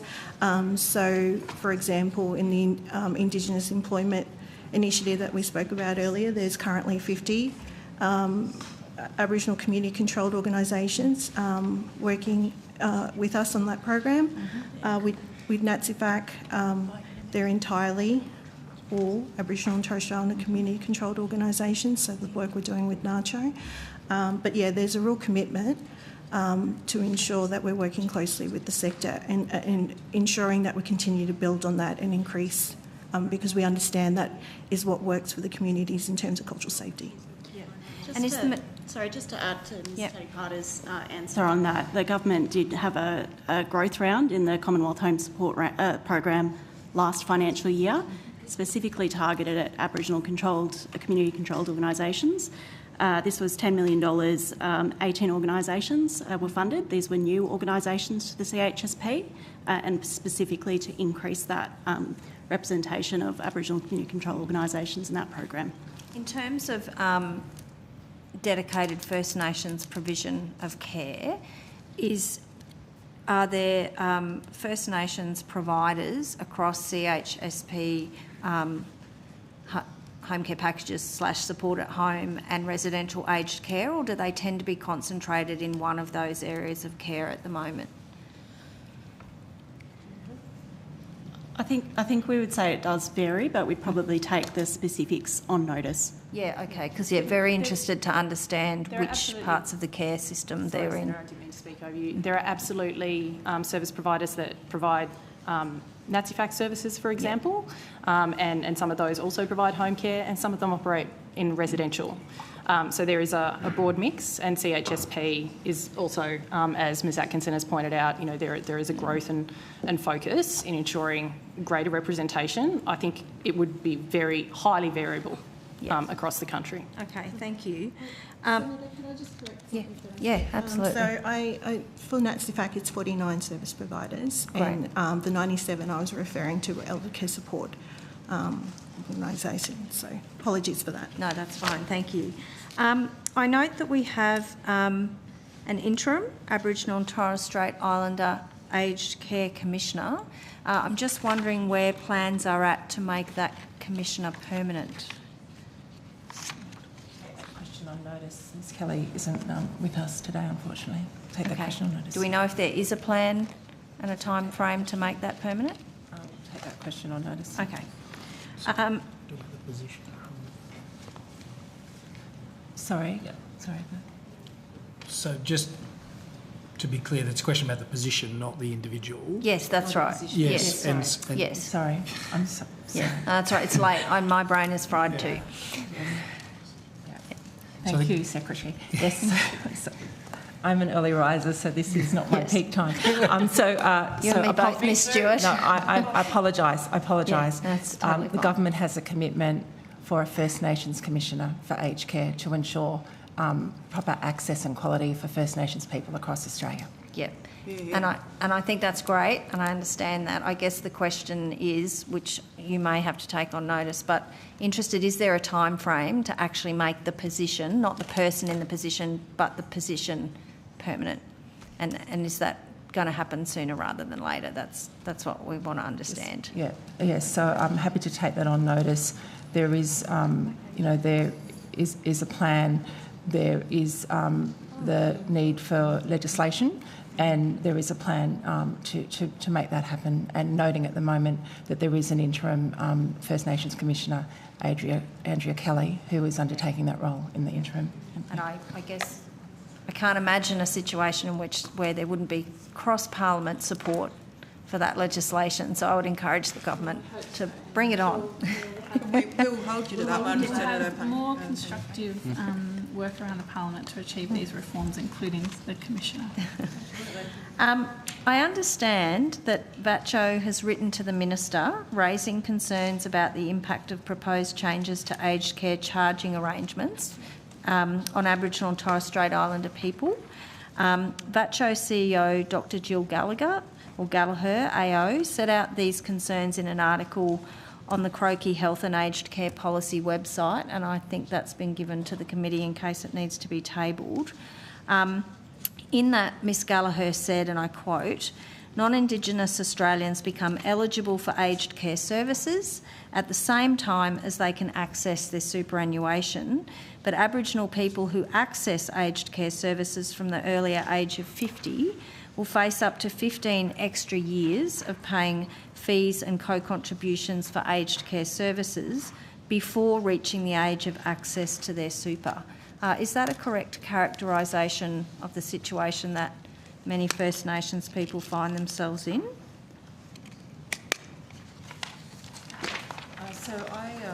I would acknowledge, in terms of the expertise of Dr Gallagher and VATCHO, and I guess also speak as an Aboriginal person myself, what we are aiming to do is ensure that Aboriginal people get access to services in a timely manner. The strategy is twofold. One of them, and you would have heard my colleagues talk about it, is to grow the workforce, grow the Aboriginal sector. And the second part, which is very, very important, is to ensure that non-Aboriginal and Torres Strait Islander services deliver quality in a culturally and trauma-informed way. So that is the process to do that. In terms of Aboriginal people and paying and their contribution, I might leave it to Ms Traynor to make any specific comments around that. Once again, this system is built to design that people who can pay should be paying, and that the fees are set at a rate where people are able to access the quality and the care that they need. So, Ms Traynor, do you have anything further to add? Look, I think the one observation is that the contribution regimes are the same for First Nations participants as they are for all other participants in both the support at home and in residential aged care programs. So there is no difference in those. There are elements like the lifetime caps that do protect people who are in the system for a very long time, but any decision to do anything other than treat all participants on the same financial basis would be a decision for government. Has the government given any consideration to maybe accounting for the fact that First Nations people are eligible for care a lot sooner and therefore are in the system potentially for a lot longer? And the fact that, for example, they can't access super like older Australians can? What I'd say, I think these concerns have been raised with the Minister. He consults with particularly the aged care sector, but of course First Nations stakeholders as well. He's taking the concerns very seriously, and what we what we're committed to do as a government is to closely monitor the impacts of the new policies on First Nations Australians, to really look at if there is any additional impacts that we need to be aware of. That's the work that we'll continue to do when the new system comes in. Dr Gallagher also said, I quote, "For generations my people were forced into poverty by government policies that excluded us from the workforce. Even when work was available, we were often paid in food rations, tobacco, or not at all. Our wages were stolen and our super was never paid. Now the government will be forcing those generations to pay out-of-pocket fees for essential home support like meals, cleaning, transport and personal care." Is there a fundamental equity issue there? Is the question to me? Sorry, I thought you were asking the officials. I think it probably borders on opinion, Minister, so I think I have to direct it to you. Look, I think the Royal Commission was really clear about that First Nations people, when it comes to aged care, have poor experiences, that there was an enormous amount of reform needed. There is, as you've spoken to officials today, an enormous amount of work and, pains to say, a lot of investment that we've committed to support First Nations elders in this transition to a new reform system, and that particularly includes the National Aboriginal and Torres Strait Islander Flexible Aged Care Program, and particularly ensuring that we're delivering culturally safe care to elders around the country. I guess the point that Dr Gallagher is making, and I think there's been a lot of talk tonight about culturally safe, and I think that's really important.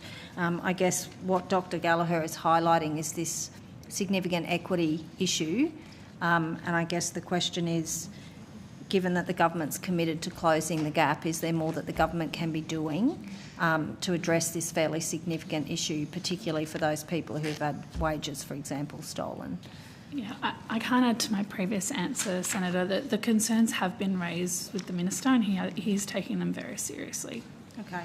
I understand that there's an exemption for payments made under the National Redress Scheme for Institutional Child Sexual Abuse Act 2018 to contribute towards the Residential Care Assets Test, and that is welcome and is a good thing. One of the questions that's been raised is, why does that only apply? Why is there only an exemption for that particular redress scheme, rather than also for reparations given to survivors of the stolen generations? So the question is, will reparations given to survivors for the stolen generation, is the government open to considering actually including them in the exemptions as well as those redress, the institutional child sexual abuse exemption? Senator, I remember these questions coming up as part of the most recent parliamentary debate around the aged care reforms. I don't have the answer with me. I can take it on notice, or if officials have some information about how we're approaching that assessment and different payments for the purpose of the assessment, I'm sure they'll provide you that information. Yeah, and because one question that constituents have, and if it's possible for the department to answer this evening, keen to understand the rationale for treating those payments differently, so why one form of redress is being included but the other isn't? It was a decision of government to exempt specifically those National Redress Scheme payments from the aged care assets, residential aged care assets test, I should say. It's only for residential aged care and not for support at home. And that was reflecting advocacy from the National Roundtable on Redress and other advocacy groups. Any decision to extend that to other redress schemes or apply that to other programs would be a matter for government. I do note that there was some discussion of this when the ACOLA bill was considered at the Parliament, and that there was an observation made there about the relationship to the pension system, where neither of these schemes has any kind of exemption treatment, and the value of a whole of government consideration. Well, maybe if on behalf of constituents who've raised this with us, Minister, if I could ask the Minister again to consider including stolen generations reparations, particularly again as it's a way to close that equity gap that we know exists. How am I going for time? You've got about 5 minutes? 3 minutes. All So right. maybe a quick couple. Yeah, maybe I'll give you a couple of questions on notice from earlier, and then I'll go to Senator Ruston, and then I'll do my last block. I think I'll get these on notice just to save everybody time. First question on notice: due to the significant backlog in both wait times for comprehensive assessments and home care packages, if you could tell me on notice how many bed nights are currently being used for older people in hospital who don't need hospital care. And I note that WA, for example, has given some numbers, and I'd appreciate if this data could be provided broken down by each state. So if we can get information on how many older people are in hospital in a bed that they don't need for care because they're waiting for other care. And second question on notice, could we have data on waiting times for comprehensive assessments in hospitals versus waiting times outside of hospital via the new assessments? And how many people are in hospital waiting for an assessment? On notice would be fine. Thank you. I'll hand over the call. You're finished. Sorry, Deputy Chair. Yep. I do have more questions for one more block. Yep. So if I go to Senator Ruston, I'll come back to you. Yep. Thank you, Senator Ruston. Hi, could I ask some questions in relation to the recent ANAC funding increase?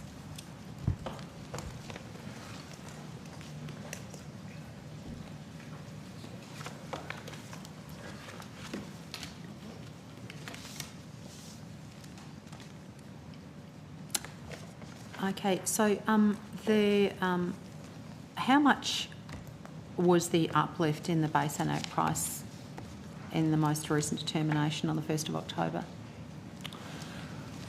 The price, Senator Mark Richardson, Assistant Secretary of the Residential Care Division.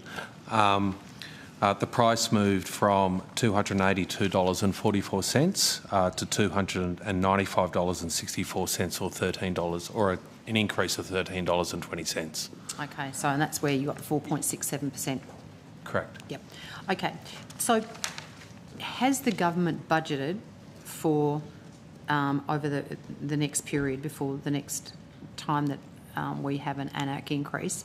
Have they budgeted to actually pay 4.67% more than they are currently paying? So, short answer is yes, it's budgeted for, and I guess any updates to the estimates and so forth will be published with my EFO. But to go into a little bit more detail, possibly, Senator, with weight changes and so forth associated with ANAC, which I'm sure you're aware of, the overall increase in ANAC funding is equivalent to about 3.3%. So at 3.3%, yep. So the headline in the press release was 4.67%, Minister, and yet the increase was only 3.3%. Do you think it's misleading to say it was 4.67% when the reality is, because of the change to the NWALs, it actually is only 3.3%? I'll have to take... Sorry, the figure I've got in front of me is the 3.3%. I can take on notice if there was if that press release was referring to a different no, it's model. referring to the same thing. Okay, I can take it on notice for you. Okay, I just the sector was issued, and it was on the Department of Health and Aged Care's website that the government had provided 4.6% uplift in funding, which really only related to the increase in the base ANAC funding and took no account for the fact that they had changed the weighting on the various classes that sit within ANAC. So how much of the new ANAC price is attributable to the Fair Work Commission's pay increases that will occur in the future funding period? How much of the price, Senator? Yeah. $8.46. $8.46, okay. So your website, it says that the increase in ANAC funding per bed on the 1st of October would be roughly an increase of $10. Is that correct? Correct. So I guess with the weights and so forth, so as you're clearly aware of, you multiply the weights by the price to get your overall funding. Before the 1 October changes, average funding was about $305.99. Yep. That's increasing to has increased. We're forecasting to $316. Okay, so that's a $10 increase? Correct. Give or take a cent? Correct. And so you've just said that $8.46 was attributable to the Fair Work Commission pay rise, of the price of $295.64. Okay, so I'm just trying to understand how much of the how much is left over after you take out the Fair Work pricing increase. How much is estimated that IHACPA has factored in to items that are not related to the Fair Work Commission determination? Look, I'd have to take those details on notice, Senator, but as I'm confident you're aware of, the indexation of the price includes things like changes to superannuation, the award wage, the annual award wage increases, but it also takes into account changes for other elements of care funding such as allied health, corporate overheads, HR, financial management, medical consumables and all those sorts of things. So I'm just trying to understand, the government made a commitment that it would fully fund the Fair Work Commission determination. It appears as if the increase in the absence of that particular amount is significantly lower than would be the cost of the other increases that have been incurred by the sector. I mean, you said superannuation, so that's gone up by 0.5%. My understanding is that the general projected wage growth is about 3.75%. There's obviously health inflation more generally. So I'm keen to understand whether after the uplift in ANAC, which is actually only 3.3%, do you believe, or does the department believe, that this providers will be better off or worse off? It would strike me as they can't possibly be better off. In fact, they must be worse off.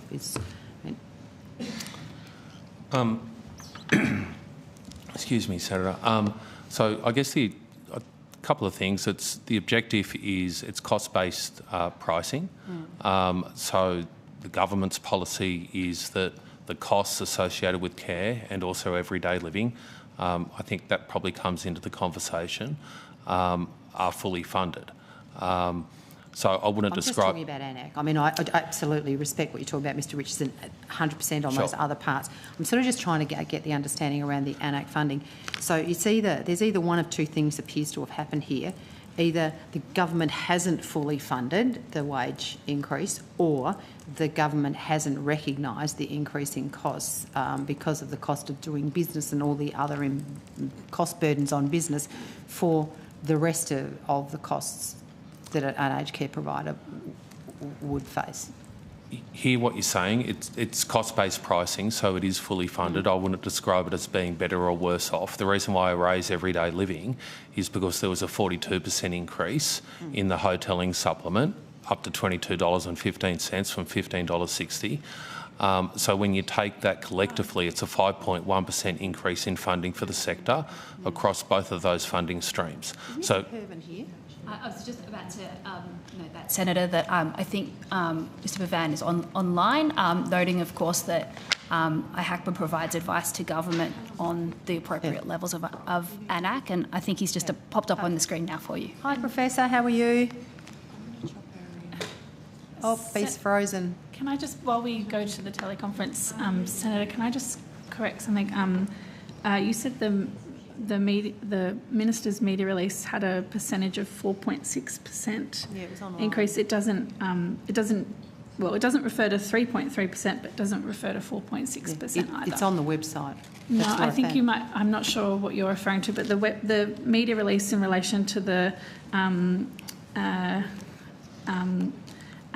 the change in price, which was on the 12th of September, that doesn't refer to a different percentage figure. Okay, so Senator, the uplift in the base ANAC price is 4.67%, and that was blazoned all over all the communications at the time. But you said it was in a media release. It wasn't. Well, it was on the website. That's how I found it. I'm just clearing that up for you, just to be clear, because I don't want the Minister misrepresented. It's not what the media release doesn't say that. Okay. The Minister made it very clear on his website that it was a 4.67% increase. That was correct as it related to the base ANAC price. It was not correct in the additional amount of funding that was being provided to the sector. Senator Ruskin, are you able to table that document? Yeah, sure. I'll get somebody to download it for us. Yep. No, that's absolutely fine. Thank you. Okay, great. So just back to Mr. Professor Irvin, you're unfrozen. I'm just keen to understand, as you currently sit here now, are you confident that you've got the necessary information in order to be able to make the pricing determinations that you need in order to provide pricing both to residential aged care and home care over the coming year? Thank you, Senator. Michael Pavan, CEO of the Independent Health and Aged Care Pricing Authority. Good evening, everyone. In terms of confidence, we've touched on this conversation before, and yes, we are confident that the pricing advice we provided to government reflects the costs that we gathered that were reported to us by over 100 providers. So, yes, it does look a bit odd in respect to what you would expect, but we have been back, we've QA'd all of these results, and this is certainly what the costs, the cost report, the cost analysis is showing are the costs of these services. In terms of why they're moving in this direction, that would be something that would have to be subject to a much bigger study. But when you have a look at the ANAC increase and the adjustment to the class weights alongside, as Mr. Richardson pointed to, the hotelling costs, if you look at them collectively, that looks more like what you would expect to see in the environment of residential aged care. But we are expanding our cost collection, as I've said before. We're very keen to learn more about specialised and rural and remote services where we would expect to see costs differentiating from metropolitan areas, and they do, but once again, not to the extent that you would expect. But yeah, we're confident that this is reflecting their current costs. I think one of the things that emerge out of my contact with the sector recently is there's still some learning to do around what an activity-based funding environment looks like, particularly when your resident population is changing in terms of their complexity.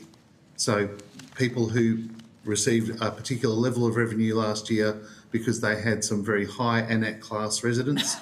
This year they have lower ANAC class residents, and so they're projecting lower revenue. Now, the department has all sorts of means of supporting people through that process. But in terms of your specific question, yes, I'm confident that the pricing advice we provided to government does reflect their current costs, but we are monitoring that very, very closely to make sure that there's no volatility coming through the system that we didn't pick up on the costing study. Yep. So that's right. And look, I quite understand. I mean, you've only been the Aged Care Pricing Authority for a short period of time. Nobody's expecting you to have all the data right away. Can I actually, sorry to just jump back to the department again. Am I correct that NACA prepared a discussion paper on the state of the aged care reform process? Public Advisory Council. The National Aged Care Alliance. Oh, National Aged Care Alliance. I'll have to take that on notice. Do you know, Susan? I think we'd have to take that on notice, Senator. You don't know whether there was a discussion paper. And, my understanding is that the discussion paper is with you, and it's required as part of an acquittal process that it has to be provided to you, and it was provided to you in June. think officials have taken it on notice, so we will endeavour to get you an answer back by hopefully the end of the evening. Great, because I'd be really interested to understand if it's going to be publicly released. We'll see what we can do. Yeah, Thank you. And whether members of NACA have been able to get a copy of that report. As Senator Allman-Payne said, there was a large number of people that have been we've been hearing about that are occupying people that are waiting for aged care or disability accommodation, that are a growing number in hospitals, etc. So I'm just keen to understand the aged care data for 24-25 was posted, I think, reasonably recently. So can you tell me what the growth in the number of aged care beds was in 24-25 in comparison to the previous year?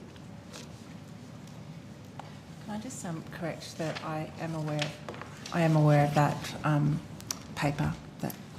So it is with the department, just to clarify, Ms. Stewart? Yes. Thank you. Thank you for letting me clarify that. Are you aware whether it's going to be public released? I'll take that one on notice. Thank you. Thank you.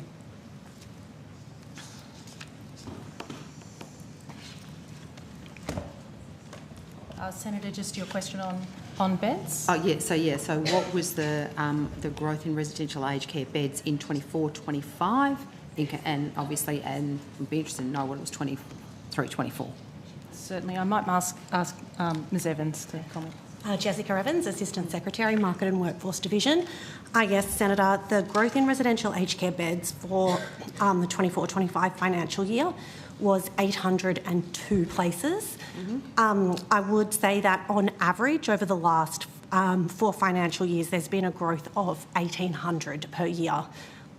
Okay, so it was lower. Last financial year was lower than previous years. So that 1,800 on average, what period of time does that average out over? From 2020 to 2021 through to 24-25. Okay. So do you know what 23-24 was? It was an increase of 2,224. So 2,224, and then it went back to 802. Correct. Okay. So how does that growth in bed numbers compare with the original expectations of the department as to how many new beds you were hoping or expecting to get in 24-25? Senator, you might be referring to some work we did around a growth task. That growth task did not account for growth in beds. It estimated what would occur with demand based on a current number of beds. Yep. So there's no direct comparison for how many were expected to come online to how many actually came online. So what was your expected growth in residents over that period of time, or demand for residency over that same period of time? I don't have the demand projection. I know it's averages at around 10,600 per year on average in terms of people requiring residential aged care. That's not necessarily a one-for-one in terms of because people come in and out of the system. Yeah. So how many of those would be additional beds as opposed to those obviously... I don't have that data. I don't have that breakdown, sorry, Senator. Would it be possible to get it? Sure. Senator, that 10,600 number is the forward-looking projection over the next decade, so it's not just the 24-25 number. Yep. And I think what the other variable here obviously is it depends what... So you think, what's that period? It's basically from now for the next 10 years. So you think there'll only be a need for an additional 10,600 beds over 10... On average per year, correct. And yet we had 802 this year, and you're estimating 10,600. So the number in the recent times is not sufficient to meet that demand if it was maintained going forward. Obviously, the Aged Care Act has only just passed, and the new arrangements commence on the 1st of November, and there's significant increases to provider viability as a result, including both the RAD arrangements and the changes to co-contributions which support the sector. So the other thing, of course, in shorter periods, like the short periods during the last couple of years, is a significant factor is what's happening to a bed occupancy rate, because if you're not fully at capacity, you can absorb some of those beds before you need the additional new builds. But we would certainly think that we need to get building rates up. Yeah. So am I reading between the lines that you believe that the changes that are going to come in on the 1st of November as they relate to residential aged care, we'll see the uplift of that 10,000 beds per year over the next decade, even though obviously it'll take time for the changes to come into place because there's a lag associated with it. But are you confident that that's the kind of investment? Because, I mean, my understanding is that there was a level of quite significant concern about the ANAC uplift, even though Professor Pervin is committed very much that he believes that the price was right, that they're saying that it's not sufficient. So what is the current occupancy at the moment for existing beds? What's our occupancy rate around the country on average? Around 90% at the moment. 90? 90%. Okay. And is that consistent across the country, or do we have some at 98 and some at 50? It varies. I don't think I have those figures in front of me, but I could get them quickly. I'd say there's around a 5% variation across the country. So how many of that 90% occupancy rate is because staffing requirements aren't able to be met, so therefore they're closing beds because they can't meet their ratios, etc., and how much of that is just simply there isn't demand for the beds? I'd say in occupancy, there are a range of factors which go to, providers, whether they have the beds available and whether the beds are being serviced. So we know that the official occupancy rate is around 90%, as I said. What we also know is that there are additional beds across the country which may be offline for, I think this is where you're going, Senator. So I'm just trying to understand, is the 90% operational beds or available beds? It's based on it's places and then based on available. Okay. So there may be some beds that are within that available that are offline because they're being refurbished. We know it's being turned over. Beds are being turned over. Going forward, the specifics around whether there are offline beds is something that providers will be required to advise the department on as part of the new Aged Care Act. So there will be, we'll be able to kind of have a much more specific figure around that takes that into account with occupancy. Okay. So could you Senator Ross, I'm just checking the time that you need. I just need to share the call with Senator Allman-Payne. If I can come back to you maybe shortly after the break. I just want to make sure that she's able to ask some of her questions. Okay. Also, can I just to finish that, then I'll draw a line under there. I just was keen to understand if you could provide me information about the difference between operational and available beds, a breakdown in terms of occupancy, because there appears to be quite a difference between your 90% and the 98% that the sector is currently quoting as where they count 98% as full, because obviously there are always going to be changes and transitions that occur. And interested to understand why the department uses both of those terms instead of just using the terms that are used by the sector, because it is a bit misleading. Senator, we will absolutely ensure that we provide those definitional items as part of it. And one of the things I will just sort of stress that Ms Evans has pointed out is that at the moment some of these figures, so the 90%, that is dependent on self-reported data from providers. At the moment, providers, it would be fair to say, are variable in terms of their they don't necessarily keep us up to date at all times. So there may be a portion of those beds that are offline for various reasons, including capital works, refurbs, various other things to upscale. Just quite a big difference, 90% to 98%. So I'd just be interested if we can just try and get an apples with apples comparison instead of what we've got at the moment. Okay, thank you very much, Senator Ruston. Senator Allman-Payne. Thanks, Chair. So my questions relate to access to residential aged care.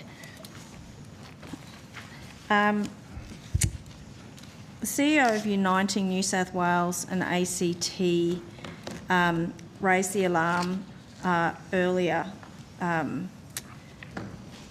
this month when they talked about the fact that entrants to residential aged care who don't have a RAD are disadvantaged over those who do. And essentially what the CEO was saying was that if you don't have a RAD and you're relying on the supported accommodation supplement of $70 a day to get into residential aged care, can I just check that that is the right amount for this? For the accommodation supplement? Sorry, can you just repeat that amount? Yeah, Senator? sorry. I feel like I'm getting less cogent as the evening goes on. If you can't pay a RAD and you're relying on the supported accommodation supplement, is that $70 a day? So there are variable rates of the accommodation supplement. I'll ask Mr. Shen to detail the exact rate, the maximum rate of the accommodation supplement for you. Yeah, I guess the maximum is probably what I'm particularly interested in. Sorry, Senator. That's all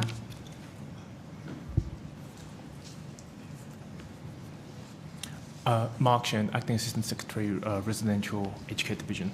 The current maximum rate is $70.94. Okay, great. So close. All right, thank you. So the CEO of Uniting New South Wales and ACT is positing that that $70 a day payment is worth around half the value of a RAD in daily revenue to a provider. Is that right? Senator, that would very much depend upon the room price for the room in question that the person is seeking to enter. Whilst I couldn't give you off the top of my head what kind of RAD a $70 a day figure would equate to, there are a range of room prices in the system, and whilst at the moment most of them, the daily payment equivalent would be higher than that accommodation supplement rate, it's probably not accurate to say a non-supported person is worth this many dollars a day more than a supported person. Yeah, depending on the context. Yeah. Yep, okay. What is the average RAD at the moment? If you give me 1 moment, do you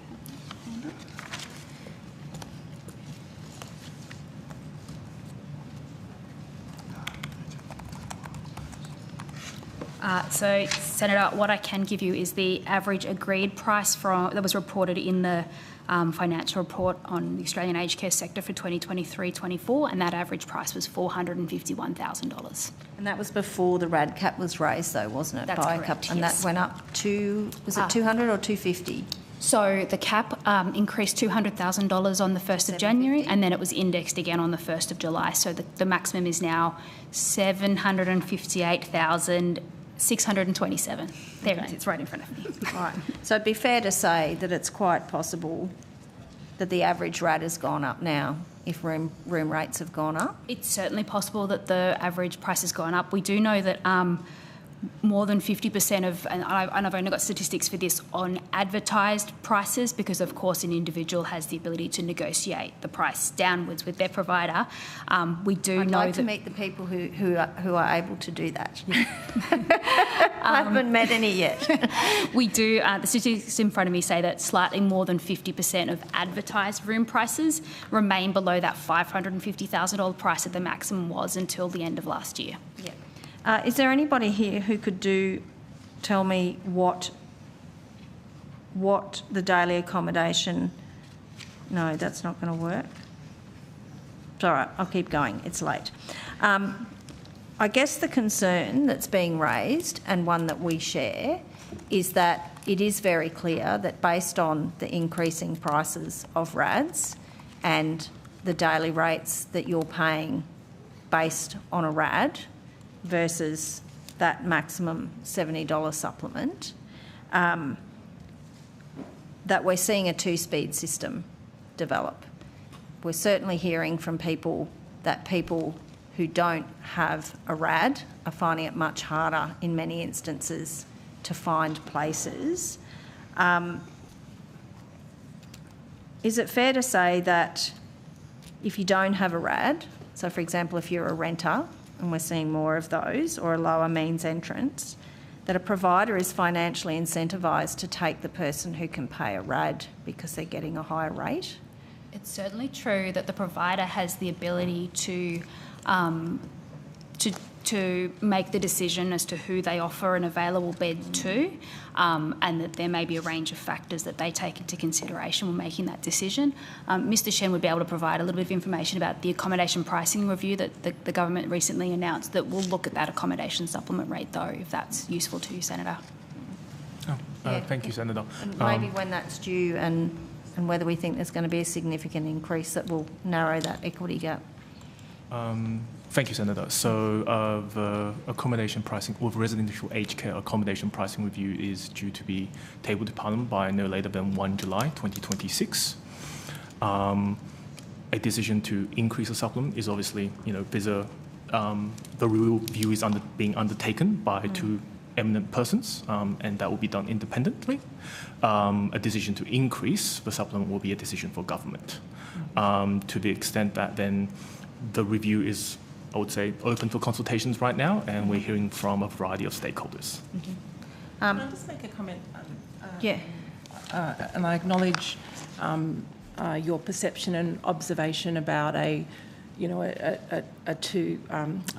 excuse me, did you say like a two sort of tiers? Two-speed system. Yeah, two-speed system, yeah. And I did want to acknowledge that perception.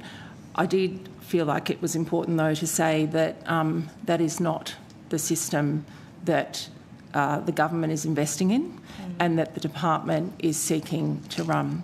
So we are seeking a system which puts older people at the heart of everything we do. We are seeking a system that is quality focused.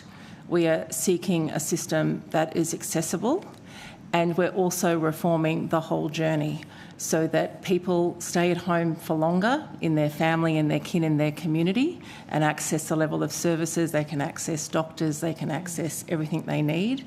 And for those that do need to go into care that they're able to, we can see the investment and as the Secretary has said, there's the residential deposit. There's also the higher everyday living fee in terms of improving that investability. There's also significant capital that gets invested by government in a recent ACAP round. And I think the last thing I would say is that we are very mindful and think very deeply about vulnerable Australians, the most vulnerable Australians accessing services. And in the most recent ACAP round, there was a homelessness service dealing particularly with men in a residential aged care setting that was able to increase its capacity. So I do acknowledge the perception and the concern about where this might go. That is not the intention of this system, and we are doing everything we can about that. I think the other important thing to say is that if the system isn't working as it should, one of the really key tenets of it is that people can make a complaint about things. And there's a new complaints commissioner that was just announced today. So I do acknowledge the perception. I do acknowledge the concern and the fear. I just wanted to assure you that that is not the system that the government is committing in, and that is not the system that we are seeking to build, and we keep it very much at heart in terms of how are those that are more vulnerable in our community able to access with dignity and care and choice. And I certainly understand what the government has articulated that it is trying to achieve and what the department says the vision is.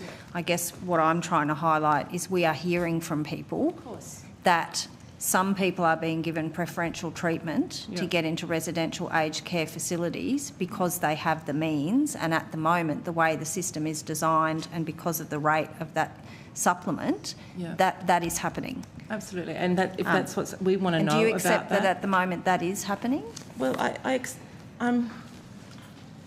have a different view, and so if you're asking me, do I accept that? I would say it's not my experience. And I do acknowledge that I'm fairly new in this role. I do acknowledge that I have visited some services and I have tried to visit every state and territory. I have not gone everywhere. I do acknowledge that people put me in front of certain services and not others. However, when I go and talk to people about the percentage of people in those homes, which is their community, the percentage is quite high of people who would be considered more vulnerable. So that is my perception at the moment, but I'm completely open and would like to hear and understand about others where people's experience is not that way. Can I just check, Deputy Chair? I'm just conscious we are due to go to a break in a few minutes. How much longer you might require, or can no more than 10, definitely. Yeah. I'm just conscious that officials have been sitting for quite a long period of time. So I don't mind if you want to go, if you want me to stop and go to the break. If that's okay, and we can come back in 15, and you can try and tie it up. Yep. Okay. So we will break now until just before 9:15, and we'll continue on to finish off outcome 3. Thanks, everyone.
If broadcasting are ready, thank you. Continuing in outcome 3, ageing and aged care, and I'm going to go to Senator Ruston to finish off her block of questions. Thank you. I just finally, in relation to residential aged care beds, if anyone wants to come back in terms of the build, bed build. Yep. Mr Comley, you made the comment about the changes coming in on the 1st of November in terms of the RAD retention and the changes to the payment arrangements, etc. I was just wondering, with 802 new beds this year, talking about 10,600 a year growth over the forwards in order for us to meet demand into the future.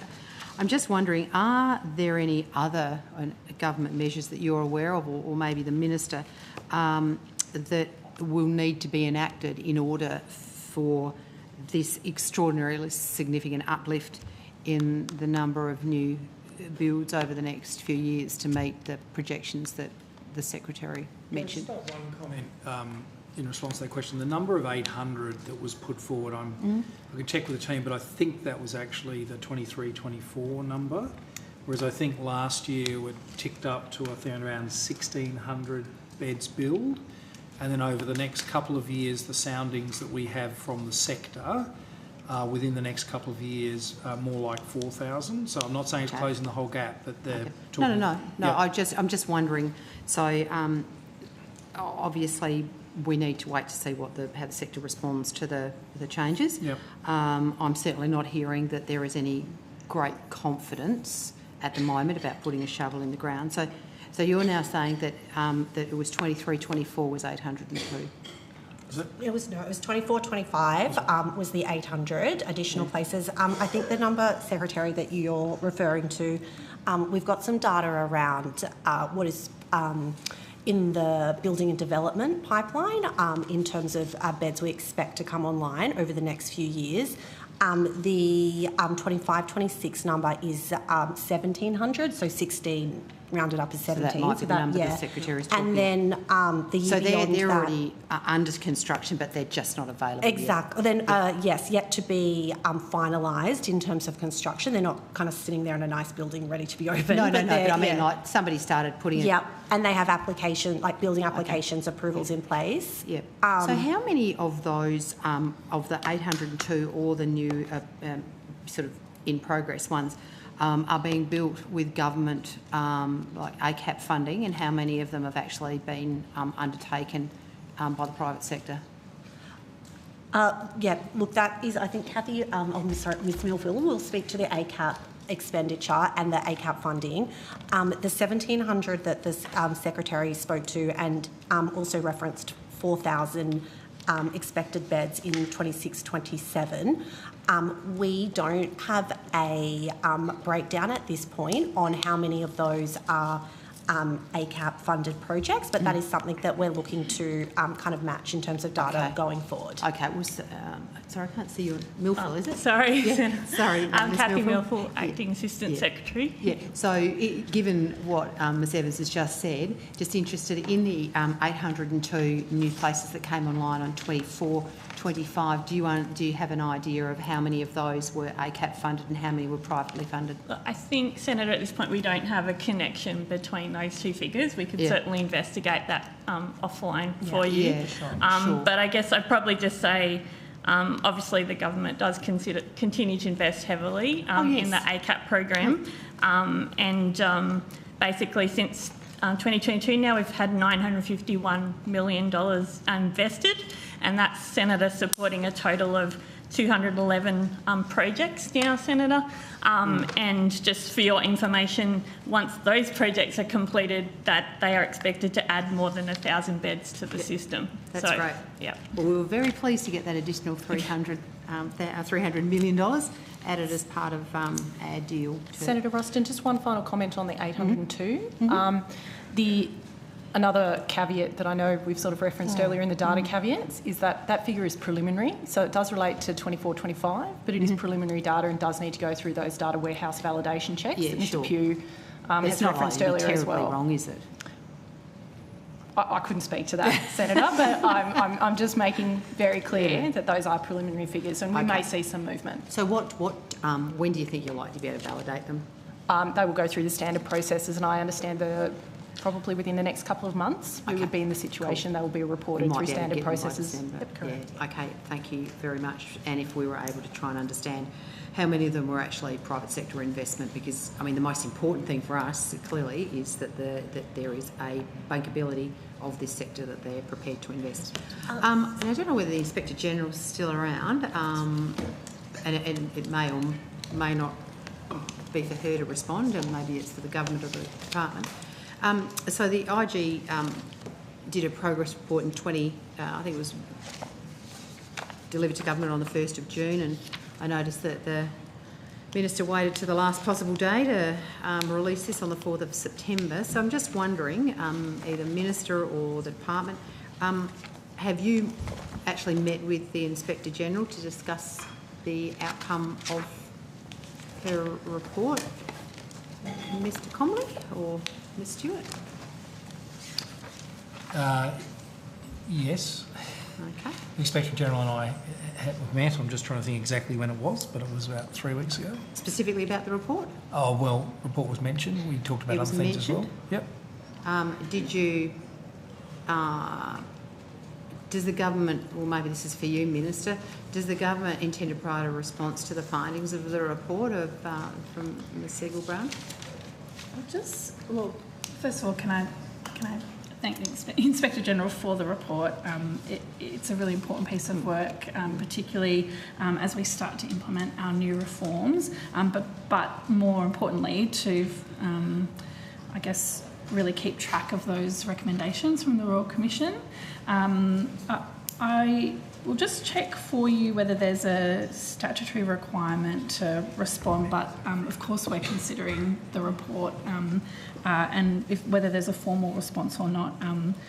We want to make sure that we're committed to continuous quality improvement, and that will include considering the report of the Inspector General. Has the government in the past responded to, so for instance, the report of the interim Inspector General? Did we receive any? Did the government respond to that, Mr. Conway or Ms. Stewart? Is there a government response provided? Josh Malden here, Acting First Assistant Secretary, Reform Implementation Division. So I'm not aware that we've responded to the annual progress report, but we would report to specific reviews that are in train once we do get a report as part of a natural justice process. So in response to the actual report, which is the equivalent of the report that Ms Segal-Brown provided to the government on the 1st of June, the one that was provided to the government by the interim Inspector General has not been responded to. I'd be very... This is the report from the 4th of September. No, that was the one that you released on the 4th. Apologies. Yeah, it was given to you on the 1st of June.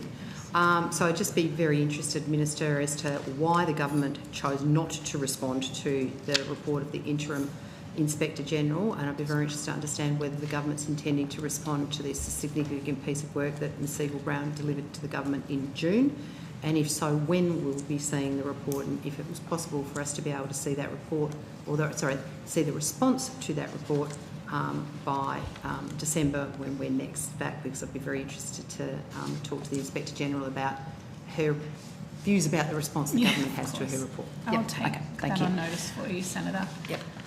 Okay. I'm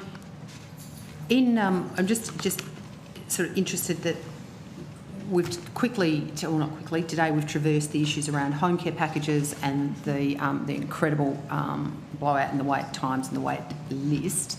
And just interesting, obviously there's 83,000 packages now have to be released over the next 9 months. Yes.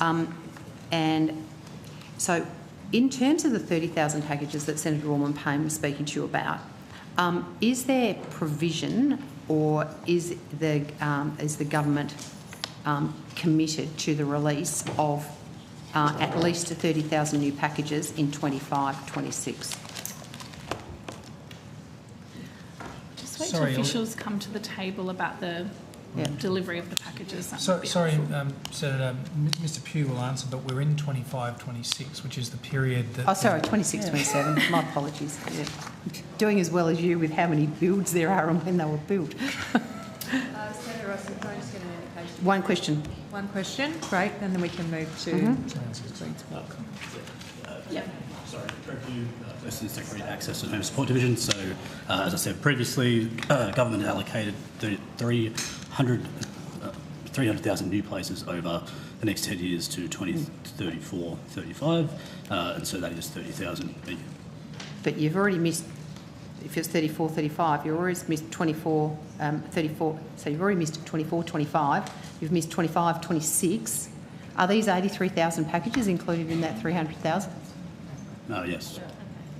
Yes? Sorry, no, Senator, my understanding of the government is a policy commitment over 300,000 over the 10 years we required. 24, 25 to 34, 35, was that the time period, did you just say? No, 25, 26 to 2030. Yeah. So 25, 26 to 35, 36, and 83,000 have been released this year.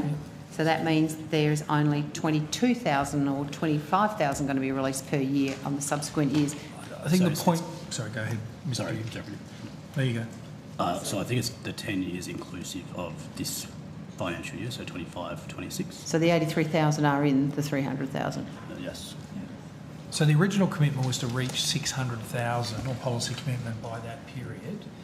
The government hasn't committed to the particular profile of the release of the packages upon the three. Yeah, I heard you say that before. So just finally, if you wanted to get to remove the wait list and the wait times down to the 1 month that is the aspirational target that we've seen in your literature, how many new packages would be required by the end of 25-26 to be able to meet that demand?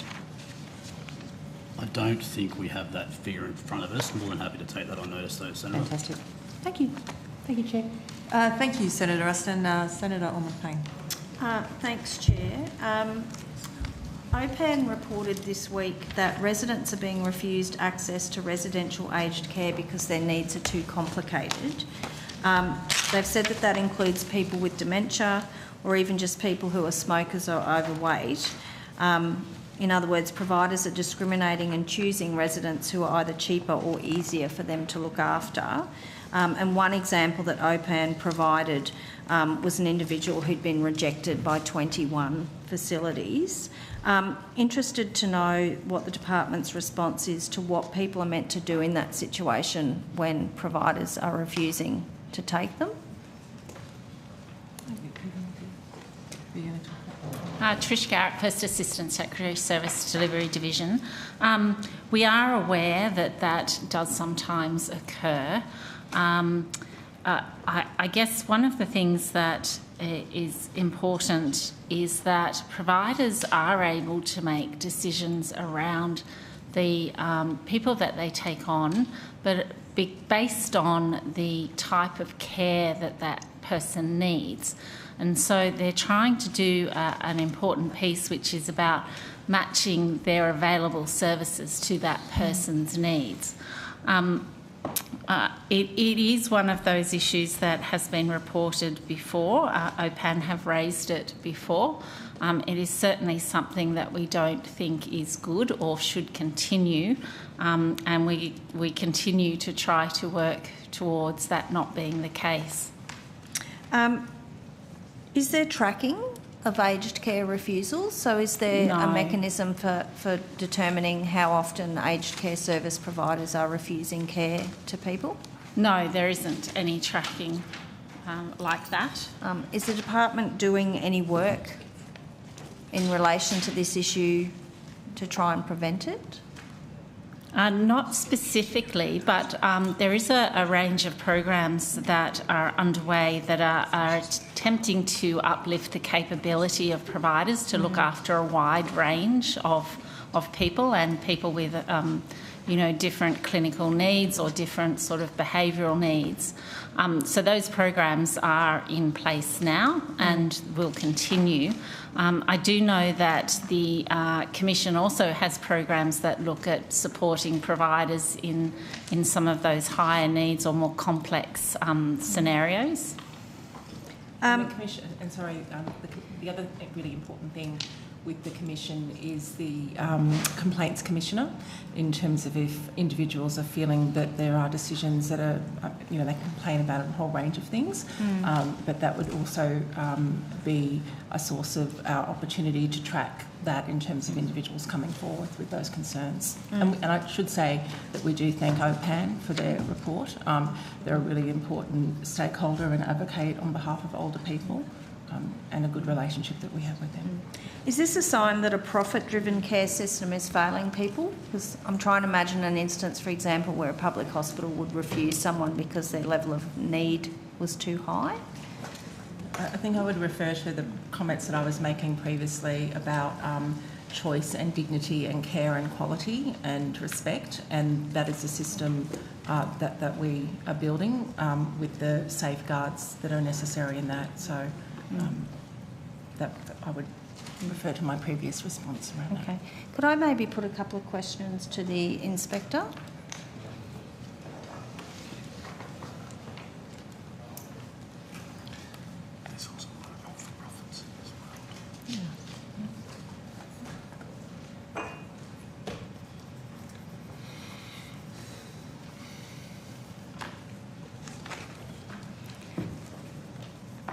Thanks, Ms Siegel-Brown. I guess I'm just wanting to come back to a couple of the issues that I've raised earlier. One is in relation to this question of people who can't pay a RAD and who are, at the moment, the maximum $70 is the supported payment, and us being told that people are experiencing difficulty accessing residential aged care if they're less financially appealing to a service provider. And then similarly, this issue of people who are considered too complex or have higher needs, and aged care providers being able to pick and choose essentially who they're taking. And I'm just wondering on what your view is on how that fits in with the Aged Care Royal Commission recommendations that we need to be providing care to everyone who needs it, and I guess in the context too of a system that needs to be demand driven where everyone has access to care. Senator, I would say to you that a lot of the concerns you've just reflected, I've heard throughout my consultations, probably more loudly than the one about whether people are being refused service on the basis of how wealthy they are. We have heard it probably more about people being refused service on the basis of their complexity. And that might sometimes be when somebody's being released from hospital into aged care and their behaviours more complex than an aged care provider is perhaps prepared to take on. We're not hearing it across the board, but we certainly are hearing it happen. I think, so first of all, you asked about the Royal Commission and whether I think that this practice, even if it's a tacit practice and not an intended practice, is in line with the Royal Commission. It is absolutely fair to say it's contra to the Royal Commission's intention. There are very explicit recommendations right throughout the Royal Commission about equity and mitigating vulnerability and the entitlement of all people to care that is rights-based and person-centred. As I've discussed earlier, I also acknowledge that there is a finite budget with growing demand, but I would say to you my view is that while we may not be able to just find endless buckets of money to service everybody in aged care, albeit I really, truly, truly wish we could, the fact is we might be able to think about the incentives and disincentives within the system that are creating these behaviours from certain providers. And that's really the tenor of my report.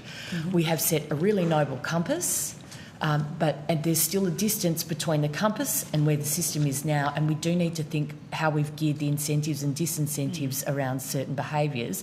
And while we do reforms in perhaps isolated pockets, we may be creating some unintended consequences, and you've just demonstrated one of those. And are those things that you will be tracking in terms of then measuring that against, I guess, the Royal Commission and its recommendations? Are those things that are on your radar?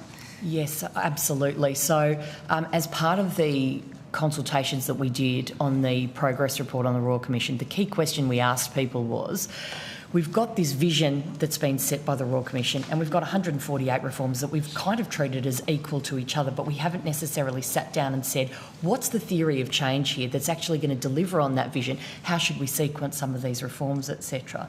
And so we were asking people what would be the most transformational ones to revolutionise the system. Based on that, we've developed our work plan for the current financial year, and in fact I recall that the meeting that Mr Comley referred to, that was very much the subject of that. Here were the issues that we isolated as key from our consultations, and these are the things that we are not just going to review but therefore monitor. So some of the things that you've just mentioned will absolutely fall into our monitoring work over the next financial year and may result in a review going forward, including of course the single assessment system, which was recommended by the earlier inquiry. Great, thank you. I might leave it there, Chair, so that Senator Steele-John can ask his questions. Thank you. I'm actually going to go to Senator Nandaraja before I go to Senator Steele-John for a series of questions. So, Senator, you have the call. Thank you, Chair. I'm interested in the Aged Care Capital Assistance Program. Right people want to come forward.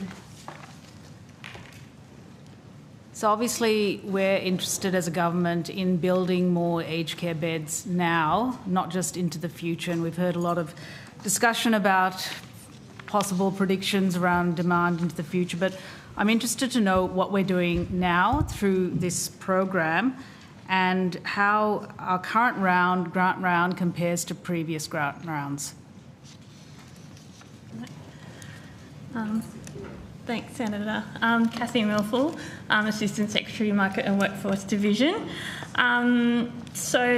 Yes, the current round, we just recently announced our competitive round, referred to as round 3, and that made $300 million available to fund 66 infrastructure projects, Senator.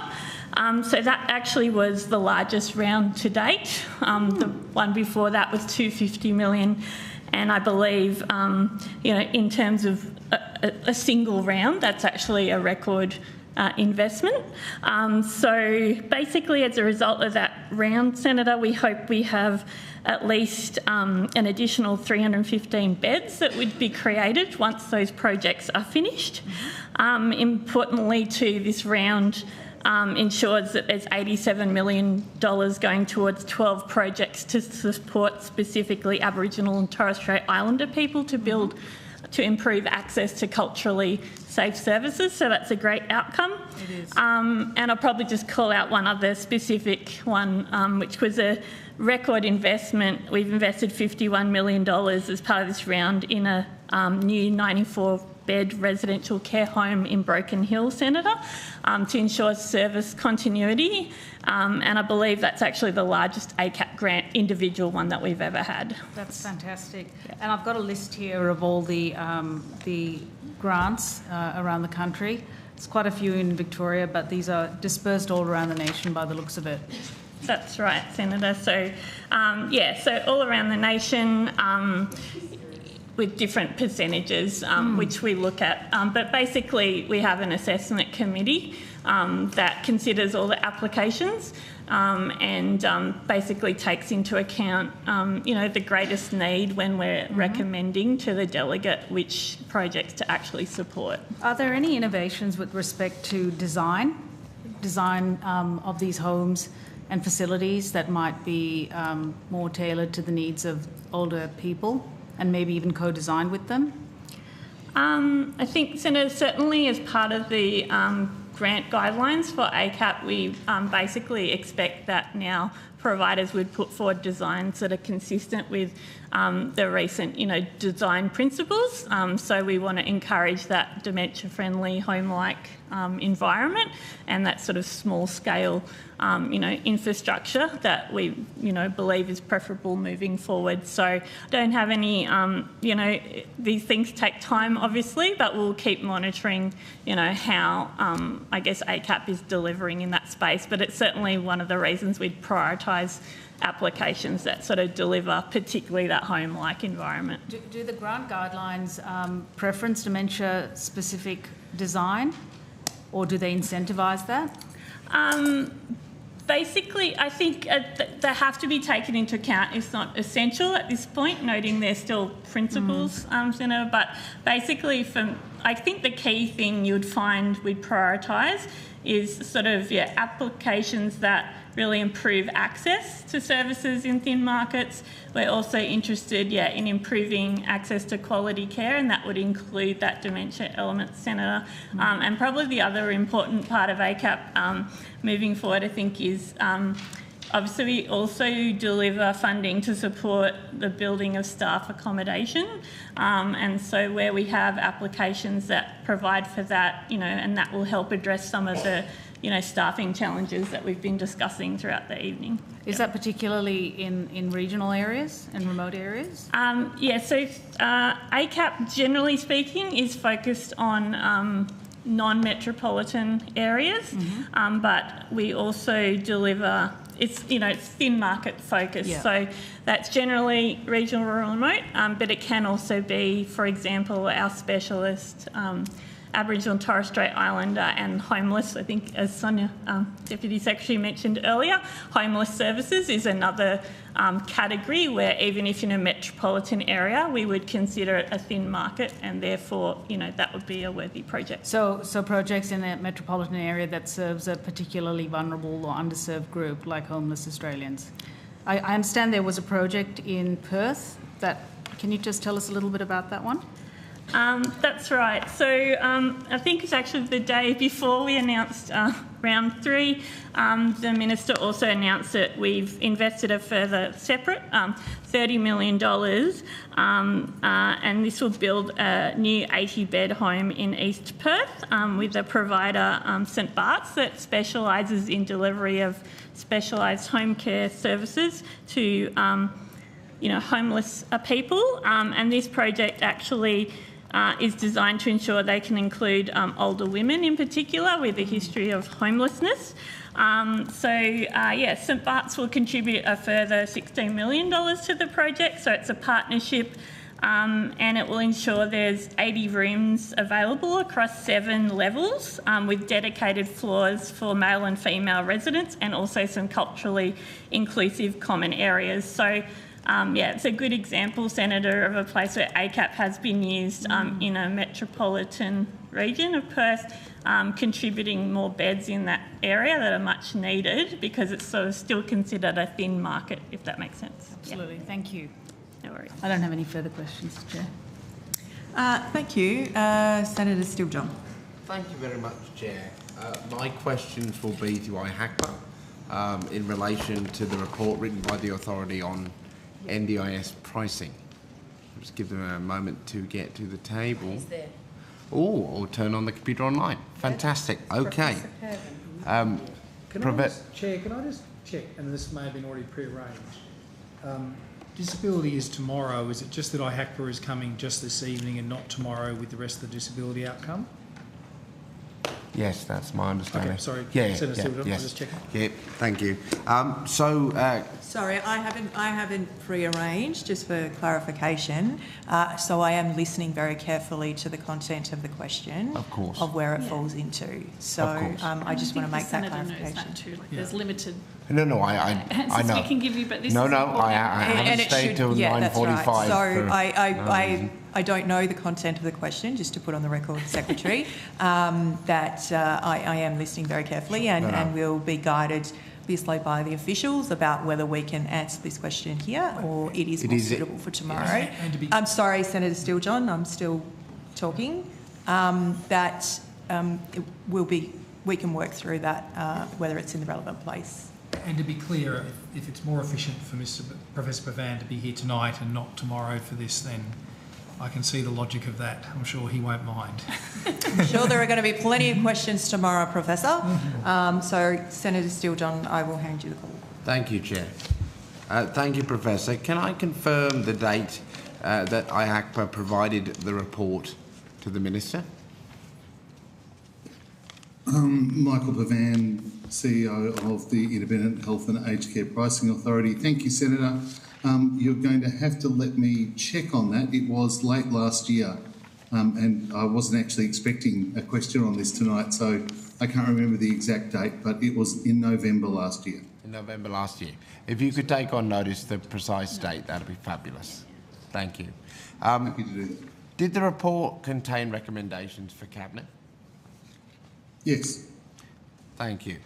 Has there been any further consultation with by the Minister with the authority on the matter of NDIS pricing since the report was provided to the Minister?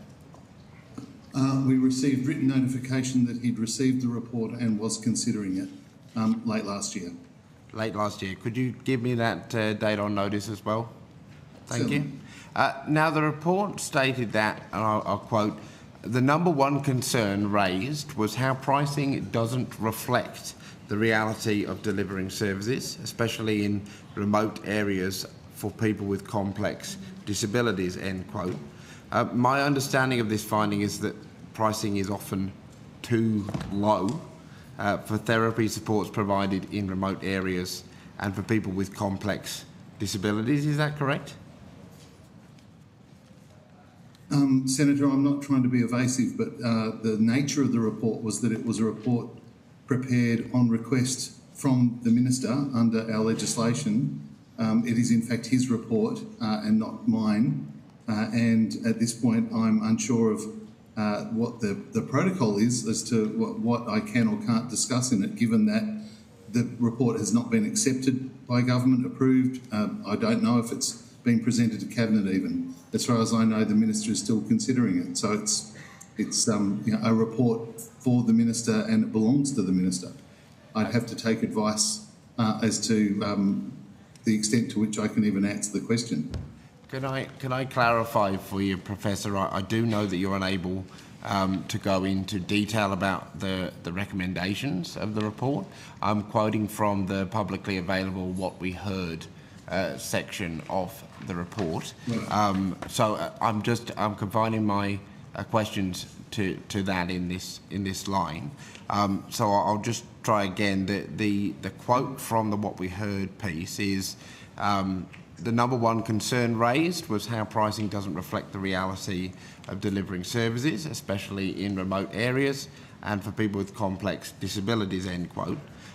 My understanding of this finding is that pricing is often too low for therapy supports provided in remote areas and for people with complex disabilities. Is that correct?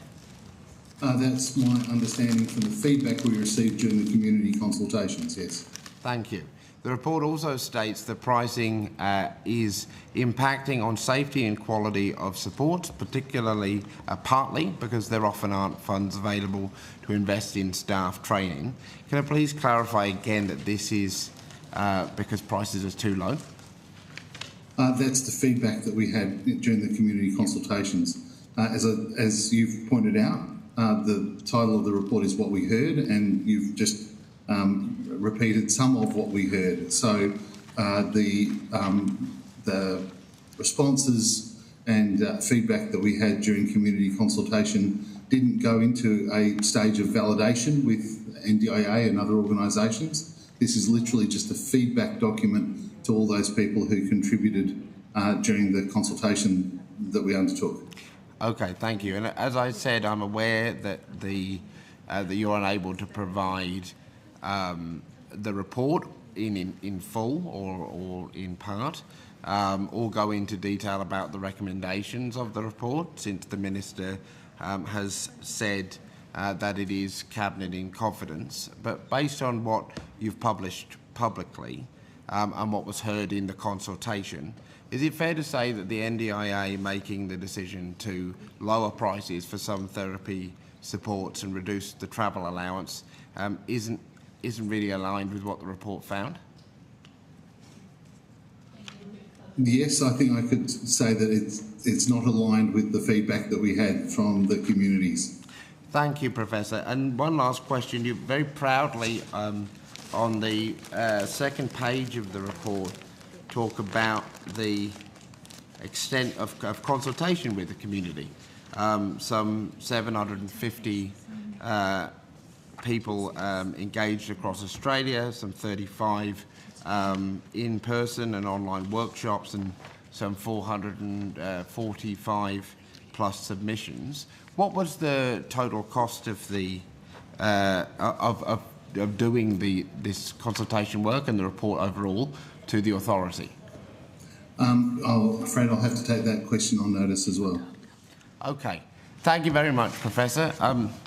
Minister, given that the agency's decision to reduce the pricing for certain therapies and supports, everything from OT to dietitians, and the decision to reduce the travel allowance isn't really aligned with what it sounds like this report found. Is that why the government is insisting that there is cabinet confidence around this report's recommendations? Because it actually very clearly says to you, you shouldn't have been, or well, I should reframe, since it is an independent agency. Isn't that really why the government hasn't instructed or asked the agency to rethink its decisions around pricing and at least been clear with the community and released this document? Sorry, Senator, you know that this is a question for the Minister tomorrow. I'm not quite sure why you're attempting to put it to me. In any event, I can take it on notice, but you've got the Minister in front of you tomorrow where totally. you can ask her and get a fulsome answer. I'll be taking that opportunity fulsomely tomorrow. Well, I'm not sure why you're asking that question now. You never know your luck. Well, with there is an order to these things, so no, Senator. there absolutely is. And I just wouldn't want you to insinuate that I didn't want to answer your question or not have the answer, because you are, perhaps deliberately putting the question to the wrong minister. No, I most certainly wasn't doing that as a part of a government that's claiming cabinet in confidence over a document. No, this is, again, Chair, the public has the right to see. We're going through a topic which is quite clearly up for discussion tomorrow. There, and we'll continue to pursue this in the chamber as well. Sure. Senator Steele, John, I'm in the interest of time. I realise that we're sorted. We're good, thank you. And we have now concluded outcome 3, ageing and aged care. Happy to release from the program Aged Care Quality Safety Commission, Independent Health and Aged Care Pricing Authority, and the Inspector General of Aged Care. So thank you very much for your attendance this evening. We are now moving to outcome 2 on individual health benefits.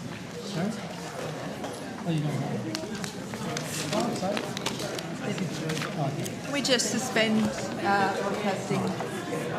Thank you. It still seems broadcast.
Well, it's only Ruston. Greens are out. No way. Well, let's throw some stuff in there. What's Jana say? She's such a busybody. What's she spying on us?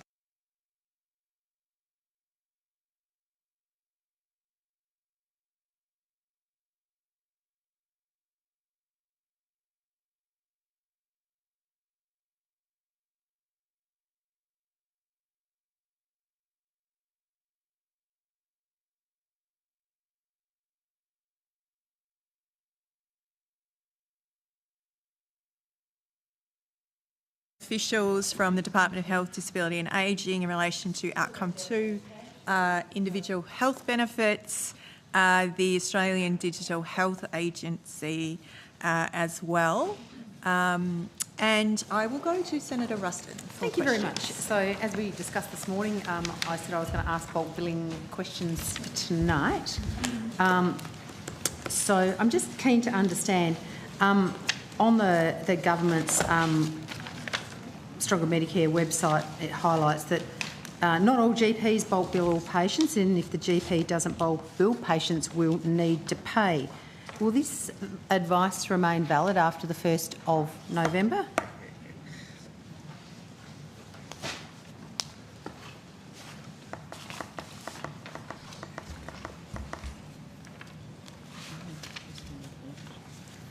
Senator, can you repeat the question, please? I said on the government's website at the moment, or the department's website, sorry, it says that not all GPs bulk bill and all patients, and if the GP doesn't bulk bill, patients will need to pay. I'm just keen to understand whether that will be updated on the 1st of November. Senator, I don't think that from the 1st of November bulk billing will be mandated for every patient. Oh, okay. So you will need more than GP. just your little green Medicare card when you go to see the doctor, perhaps? So there will be bulk billing incentives available from the 1st of November, and then I think as discussed earlier in the hearings, there will be a program commencing from the 1st of November providing practices with incentives quarterly in arrears that we expect will grow over time. So it's not going to be free to go to see the doctor as of the 1st of November for everyone? That's not what we... I think you might find that the Prime Minister said all you'll need when you see the doctor is your Medicare card, and seeing your GP will be free. But Senator, you made the same commitment, and what we committed to was on the 1st of November. No, Senator. Oh, I thought you did. Senators, can I just... I know it's getting late in the evening. We want to see all Australians bulk billed, Minister. That wasn't your policy either. No, just to be clear, from the 1st of November, our increase to bulk billing incentives will commence, and what we've committed to is for that to increase until 2030. So I don't know why you're insinuating that automatically on one day that the commitment we made that goes until 2030 should be in place. That's not what we committed to. It's not what you committed to at the election either. But your Prime Minister did say that all you need to see a doctor under Labor is your Medicare card. Seeing your GP will be free. Because we're increasing bulk billing incentives. So is it going to be free until 2030? And that's our policy. It's going to be free in 2030? It's the same policy that you committed to. It's free in 2030? It's the same policy that you committed to. I thought. Maybe I'm wrong. Senator, you're being tricky. Your Prime Minister lied. Your Prime Minister lied to Australians. Oh my goodness, Senator. So does the department collect data on the number of people that are bulk billed as opposed to the number of services that are bulk billed? Yes. Yes, we do, Senator. Okay, is that publicly available? I'd have to check, Senator, what we have in our quarterly statistics. We do talk about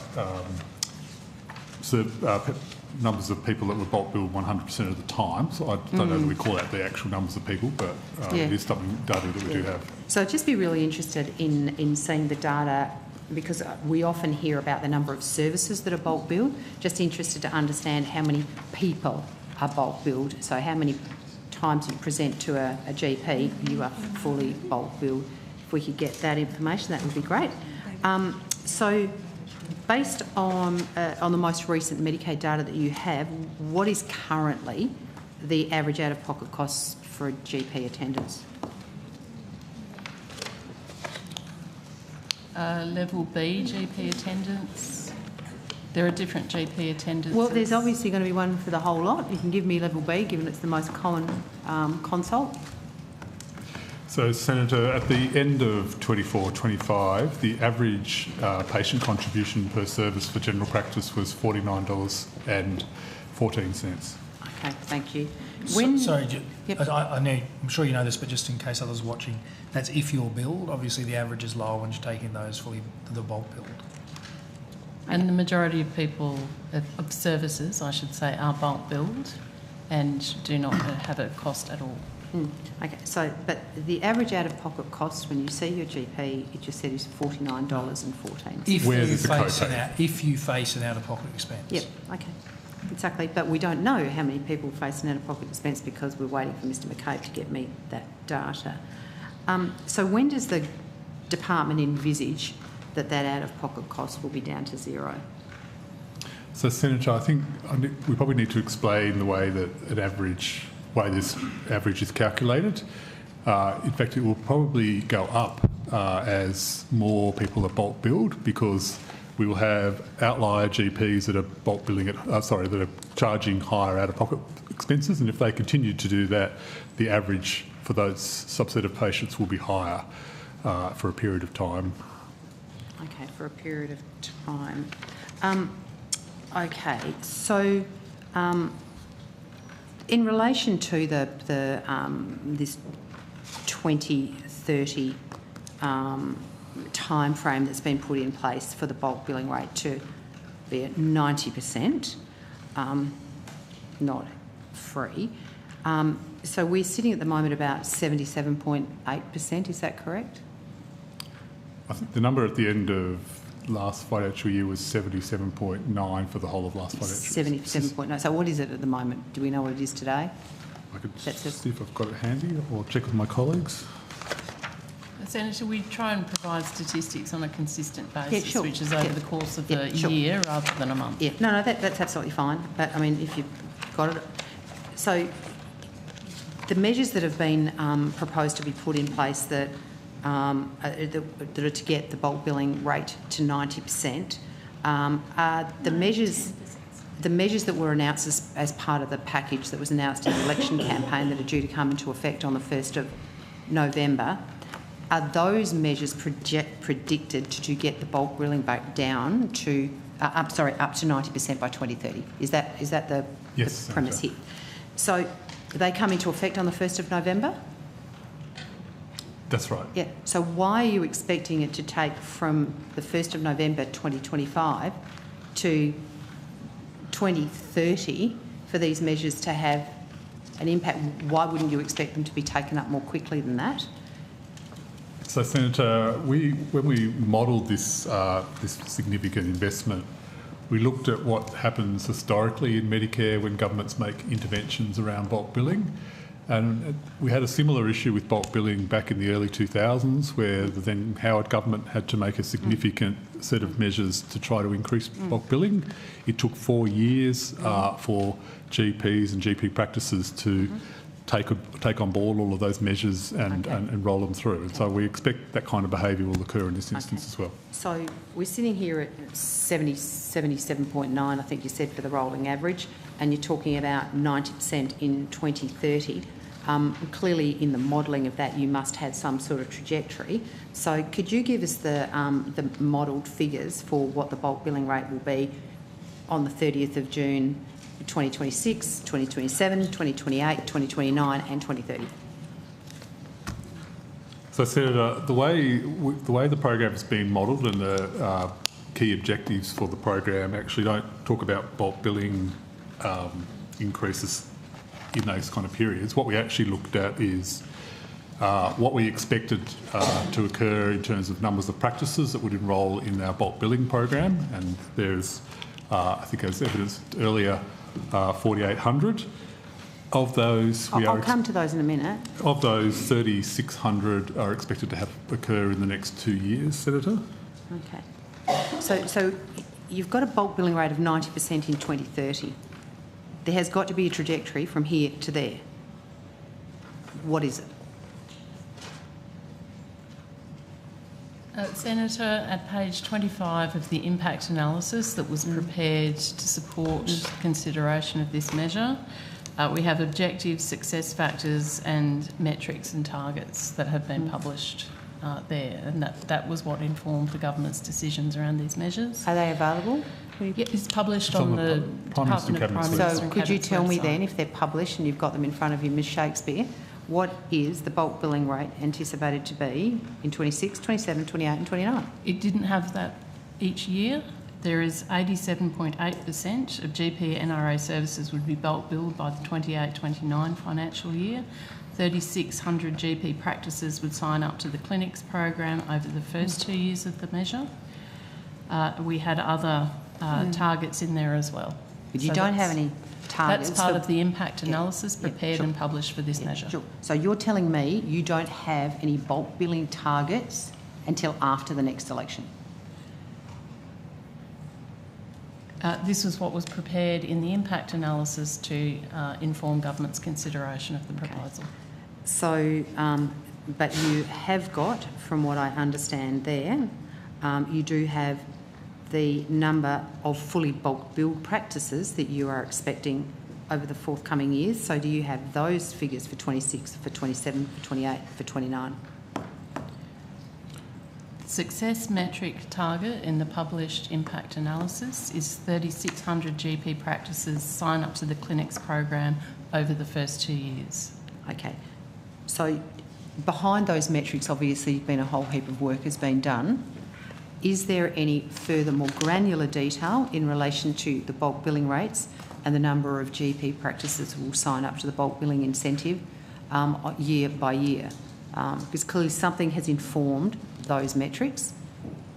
Is there any more information that you can provide that hasn't been published, so that we can understand what we're measuring against when we get to June next year or November next year or whenever those measures come into play? How can we measure whether this has been successful and delivered on it if we've just got these random metrics that are not provided for all of the years? Is there any more information behind this? How did you get those metrics? Would you just pick them out of the air? No, there was a lot of modelling using data that we receive through the administration of the Medicare benefit schedule, which is protected by provisions in the Health Insurance Act, which means we have to be quite careful about what we publish and making sure that we don't identify data from that. So there hasn't been a lot of the actual model data released because it is protected under the Health Insurance Act. But to the extent that we have published information about that modelling, that is set out in the impact analysis that was published on the Department of Prime Minister and Cabinet's website for this measure. And we've also provided tools and facilities for practices to look at their own data and use a calculator to look at how the policies would impact on them. So how would publishing an annual target for bulk billing rates impact on the Private Health Insurance Act? No, I didn't say that it would. These are the measures that have been published. But I'm trying to understand why you're not publishing the measures before 28-29, the statistic before 28-29. I think, Senator, as I explained before, we expect over the forward estimates, as we've seen historically, that is the time required for these significant investments to wash through and have the impact that we're expecting. How that occurs is really something that we don't have direct control over. We're putting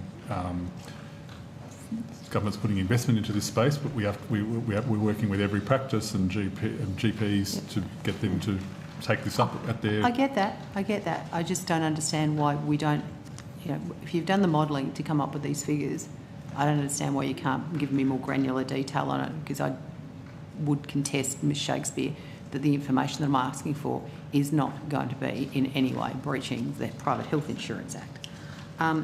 So can I ask, in terms of the 12.5% fully bulk bill practice PEP incentive that is being proposed, so if a practice charges a co-payment for a procedure that is not covered, like a skin check or an iron infusion or something like that.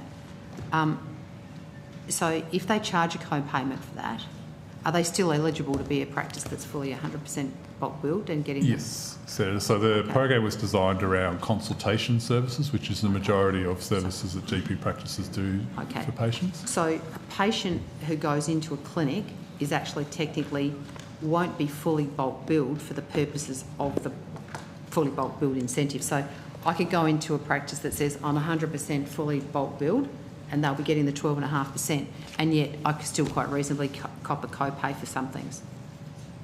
On the examples you gave for GPs doing procedural services, that's correct, but we will require under the program to make that very clear for those practices that are offering specialised services like skin checks, well, not so much skin checks, but skin procedures, Senator.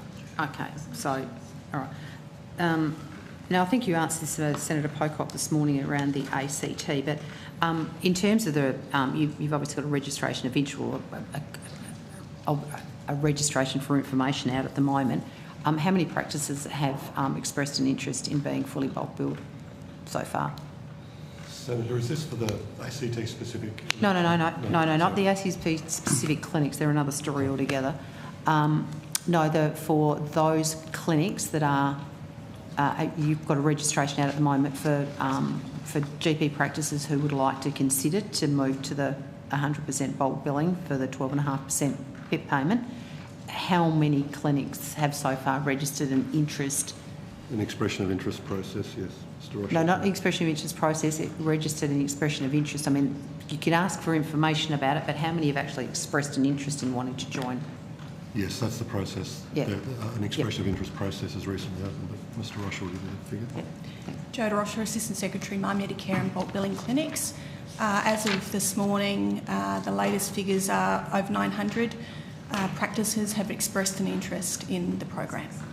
How many practices currently are 100% bulk billed by the description of 100% bulk billing that we're talking about now? I think my colleagues could help you out with a number of current practices, but if we're expecting to triple the bulk... No, I'm just asking what's actually happening now, not what we're expecting, but what actually is happening now.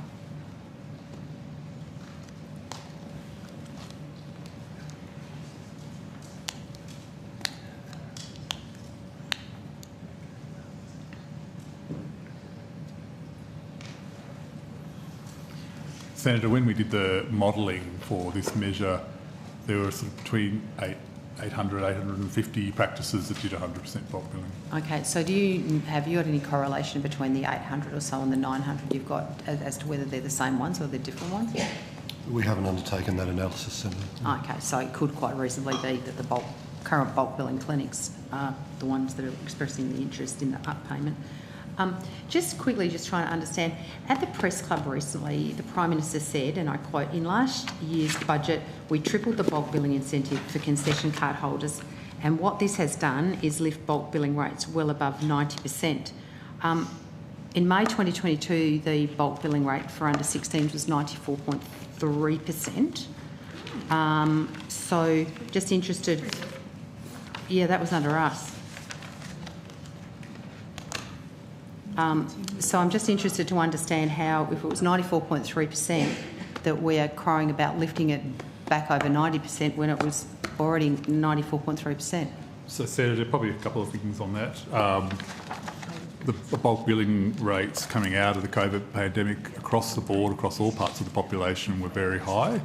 And in the 21-22 financial year, there was at least a 1.5% increase in bulk billing because we had mandatory requirements for bulk billing COVID vaccination assessments. Those assessments and use by the GP's use of those items fell away very quickly in the following financial year. So what was the bulk billing rate for this cohort in 2019? I don't have that, Senator, with me. Maybe you should look it up. Could I just ask, President of the College of GPs called the figures that you use misleading and significantly skewed. Yeah, I'm just asked a question about the 2019 figures. Yeah, that's about the figures that you're talking about bulk billing going up. In 2019. Being higher at 2022, just before 2022. Yeah, and so I think if you have a look at the figures in 2019, you will also see that that was significantly higher than they are now. I'm talking about the figures you used just before the 2022 election. So you don't know the figures in 2019? College of GPs called them out, describing them as misleading and significantly skewed. And the College of General Practitioners said that under your government, bulk billing is in free fall. No, you said that. So in terms of private health insurance, since we're talking about that, so it says Labor sends unprecedented warning to health insurers, and then it goes on to quote that the minister had written to private health insurers. I'm wondering, is it possible to get a copy of that letter? Can I just check, Chair, whether we're moving on from bulk billing just to private health insurance? Yep. Oh, yes, sorry. Yes. Just Miss Shakespeare loves the Private Health Insurance Act. People. Different officials. Health insurance, yeah. Just thinking how much time you... I've got that's my only question is, can we get a copy of the letter? So... Can we get a copy of the letter? Can we get a copy of the letter? Sorry, just to clarify, which letter, Senator Ruston? It was a letter that was described as Labor sending an unprecedented warning to health insurers. We've already provided it. You have? Yes. You made I understand that it was in your request and it was provided in the package materials this morning. It's the Statement of Expectations document? No, it says there was a... that's the letter. Oh, that's the... Yeah, the statement. Was that in there? I didn't see it. I went through the pack. Okay. We'll double check if you want your office, or with the committee, because we tabled it to the committee. But my understanding is we provided that. Yeah, that's fine. Okay. Yeah, I just want a copy of it because it wasn't there. Well, if it's been requested from the department, it's if it can come via the committee to be tabled, I think is the request. Happy for that to happen. Perhaps we can check with the Secretariat whether they have it, and if not, we'll re-provide it. Thanks. I'm getting a no, Secretary, from the Secretariat at this point, but we will check. Thank you. Yeah. Okay. And the other thing in the documents that you provided me this morning, Mr. Comley, you also said it was not possible in the time available to provide a status update on each of the reviews. Can I read that as that you will provide me with a status of the reviews, but you just haven't been able to do it yet? We'll take it on notice. Yes, there's 70 reviews. As you can imagine, it's not quite a done, not done type response. No. So we'll take that on notice. Yeah, but there's some pretty significant reviews in that process. During the 2022 election campaign, the Prime Minister posed with a baby who had Pompe disease to launch Labor's end to the postcode lottery in terms of screening for 80 conditions nationally, including Pompe disease. So is it still the intention, Minister, for the government to screen newborn babies, make it available for the screening for Pompe disease? Good evening. So I've asked the Minister. Well, the official's got the answer for you. I'm going to seek some advice for you. We're just switching around from different topics, so just give me a moment, but if the official has the answer. Good evening, Senator. As you're aware, the program is a collaborative initiative between the states and territories and the Commonwealth as they run the screening programs. Part of the decision-making framework includes that MSAC will provide ministers with advice on their position of conditions that should be into the screening program, and once MSAC has made its recommendation, that then goes to all health ministers to make the decision on whether that will be added to Australia's newborn screening programs. At this stage, MSAC's recommendation was that Pompe should not be included, and that advice will soon be going to ministers for their decision.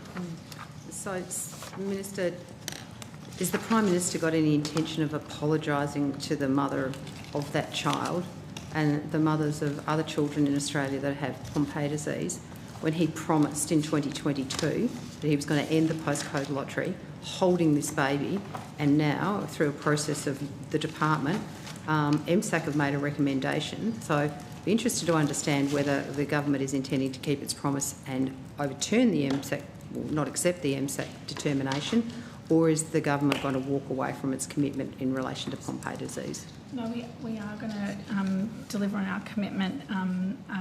This is the first time, I think, that MSAC has not supported the screening of an NBS condition.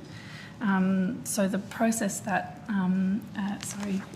Dr. Devlin has walked you through still requires the Minister to make some considerations on that. Do you have any idea when the Minister's likely to make those considerations? I can take that on notice for you. Because it was a specific commitment to the parent of a child with Pompe disease. So there was an announcement of $38.4 million over 4 years in the 22-23 budget. So since then, how many additional conditions have been added to the newborn blood spot screening program and are intentionally screened for in every state and territory today? So I'll answer your second question first, and I'll see if my colleague has the progress. But there are 37 target conditions that are included, which is, as you say, intentional screening. Intentional screening in every state and territory. Could I just clarify? There's 37 target conditions, five of which are currently under implementation. So there's 32 target conditions that are screened consistently across Australia. So I think the last two estimates that I've asked about this, it's been 32. So we haven't. When was the last time we actually finalised the adding of an intentionally screened disease in every state and territory? We can take that on notice. Yes. Okay, so as of today, there are still only 32 conditions that are intentionally screened in every state and territory. Target conditions, yes, Minister. Okay. So, I mean, I'm interested, Minister, that's a significant discrepancy from the commitment of 80. So I'm interested in whether the government is moving away from its commitment, or is the government still committed to the delivery of all 80? We're still committed to the commitment. You've only got 1 year left to do it in.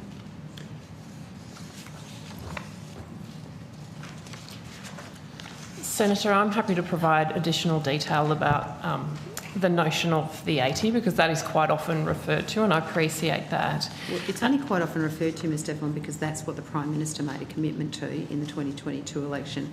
I'm quite well aware of many times that you've explained to me why that was never possible, but the Prime Minister still made the commitment, and most particularly around... I don't think it's about being possible. I think it's that I'm trying to search for the word, the classification of conditions, am I right, Mr.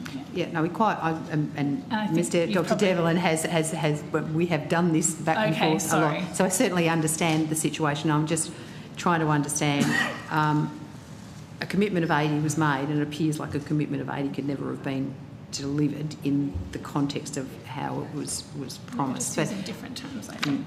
Yeah. I do think, though, for the record, and Ms. Dr. Devlin would comment, I mean, the 80 and the 32 or 37 are not like for like, because the 80 conditions in the US have non-target commissions as well.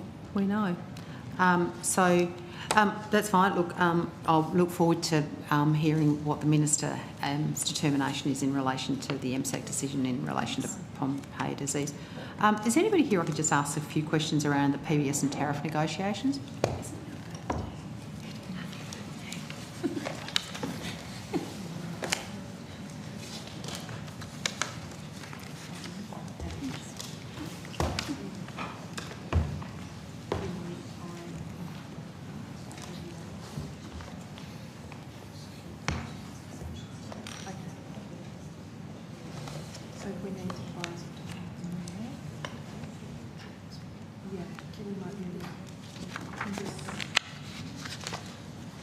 We're happy to take questions when you're ready. I do note that so we've got the right people.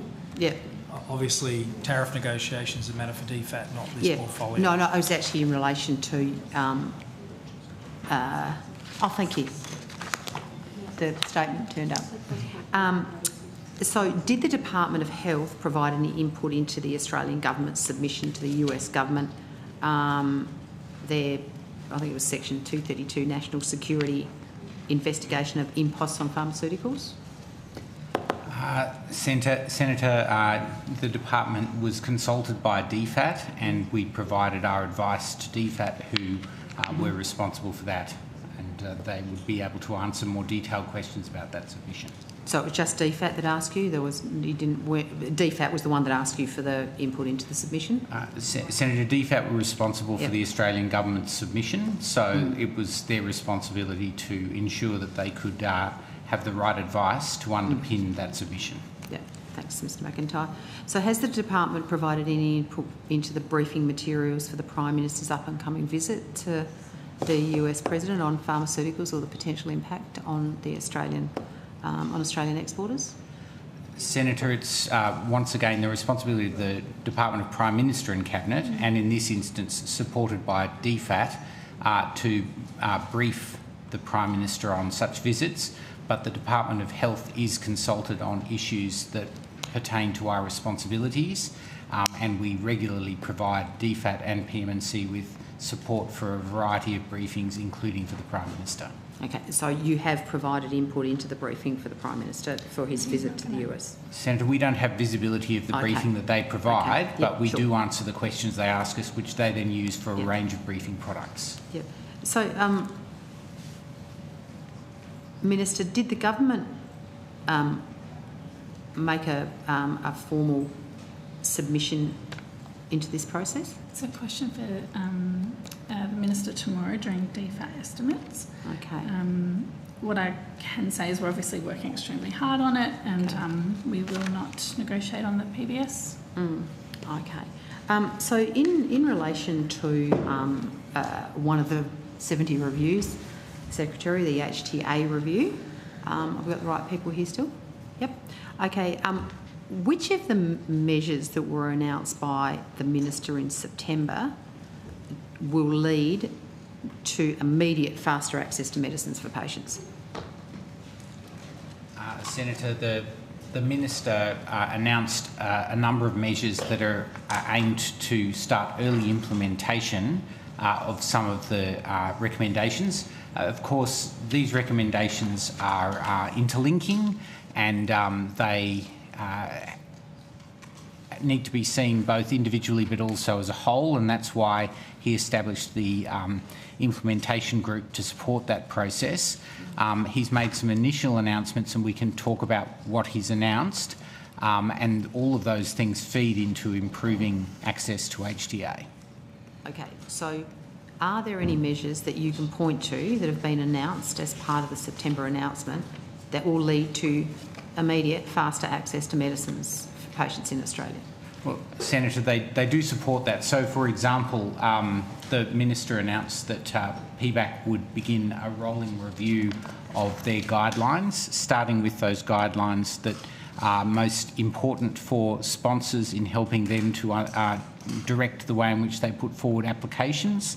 And if that guidance leads to greater clarity for sponsors, sponsors will be in a better position to put forward applications for PBAC that allow for more straightforward scrutiny, and that would in turn improve the ability of sponsors to find acceptable the recommendations that PBAC might have. So it's not going to be a one-to-one straightforward that we can do a particular thing and that will then straightforwardly lead to faster access, but what we're doing is we're addressing those areas that have been identified as pain points and seeking to make those pain points easier for pharmaceutical sponsoring firms to address.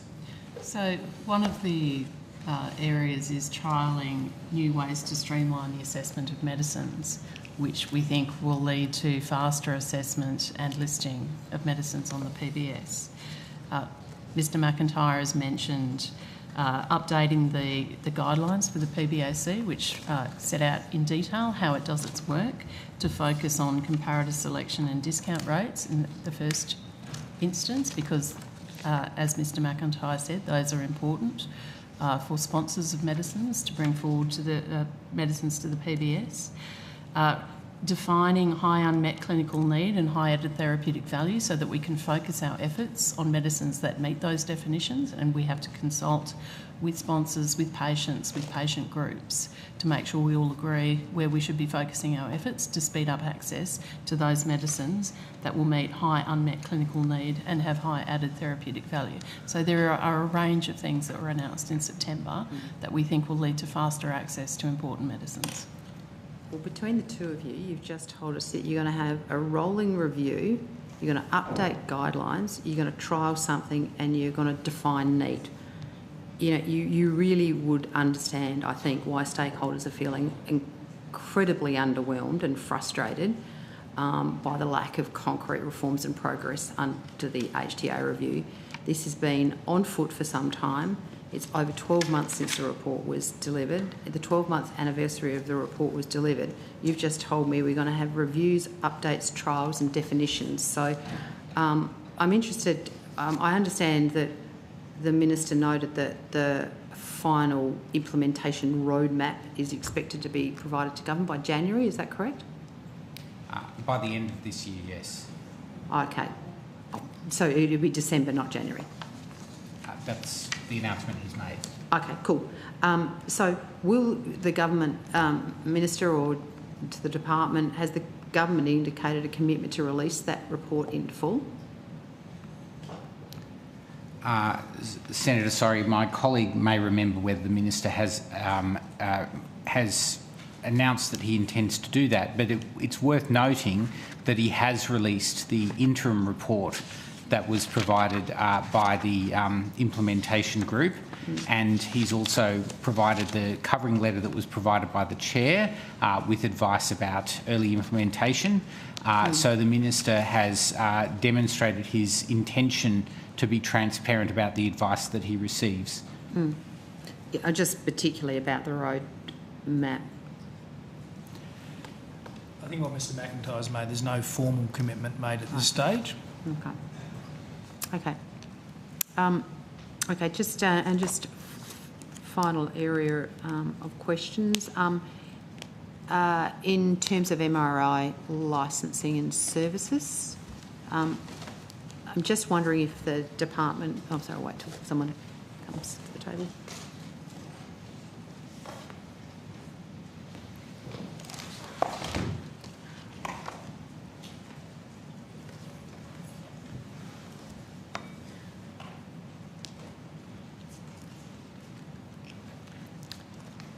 Same. You got the graveyard shift tonight. Can the department provide any further details around the budget measure affordable access to Medicare-eligible magnetic resonance imaging or MRI services at 3 metropolitan locations that were announced? Mary Warner, I'm Assistant Secretary, Diagnostic Imaging and Pathology Branch. So the government made a commitment in the 2025-26 budget for eligibility to be brought forward for 3 Medicare licensing arrangements for 3 machines in Lakeview Private Hospital in New South Wales, Barwon Health North in Victoria and Sandringham Hospital in Victoria. So how will affordable access be delivered? So these machines will become Medicare eligible ahead of when they would become eligible on the 1st of July 2027. So they will become Medicare eligible 2 years ahead of when they were scheduled to become Medicare eligible. Sure. So why were there only 3 locations selected for this bring forward of the affordability component of MRI? Well, it was a government election commitment.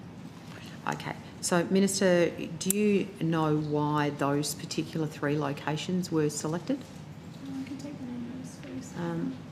So, in terms of providing advice to the Minister or the government in relation to these, did the department provide advice to the government or the Minister in relation to these 3 locations?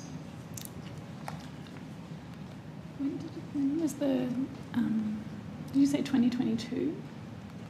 when so 2020, they were announced in this budget. Oh, sorry, apologies. Yep. We'll So take that on notice, I think, for you, Senator. A number of locations were discussed with the office, and these were 3 of them. So did the department provide advice to the minister to say here are a number of locations where you consider bringing forward the access to the additional affordability of this service, and the government chose 3 of a number of sites that were put forward by the... And so what was the criteria on which the decision of the whole suite of sites was determined? What was the basis for why you would choose these sites for recommendation? Well, the government looks at the location of other MRIs in the area and makes a decision based on the number of Medicare eligible machines that are already located in that area, and when ones would be opening up in the future for Medicare eligibility. So it's a lower than a relatively lower access to service for that area. That's correct. Generally, yes. Okay. And were these 3 the areas with the lowest rating in terms of nearness of alternative service?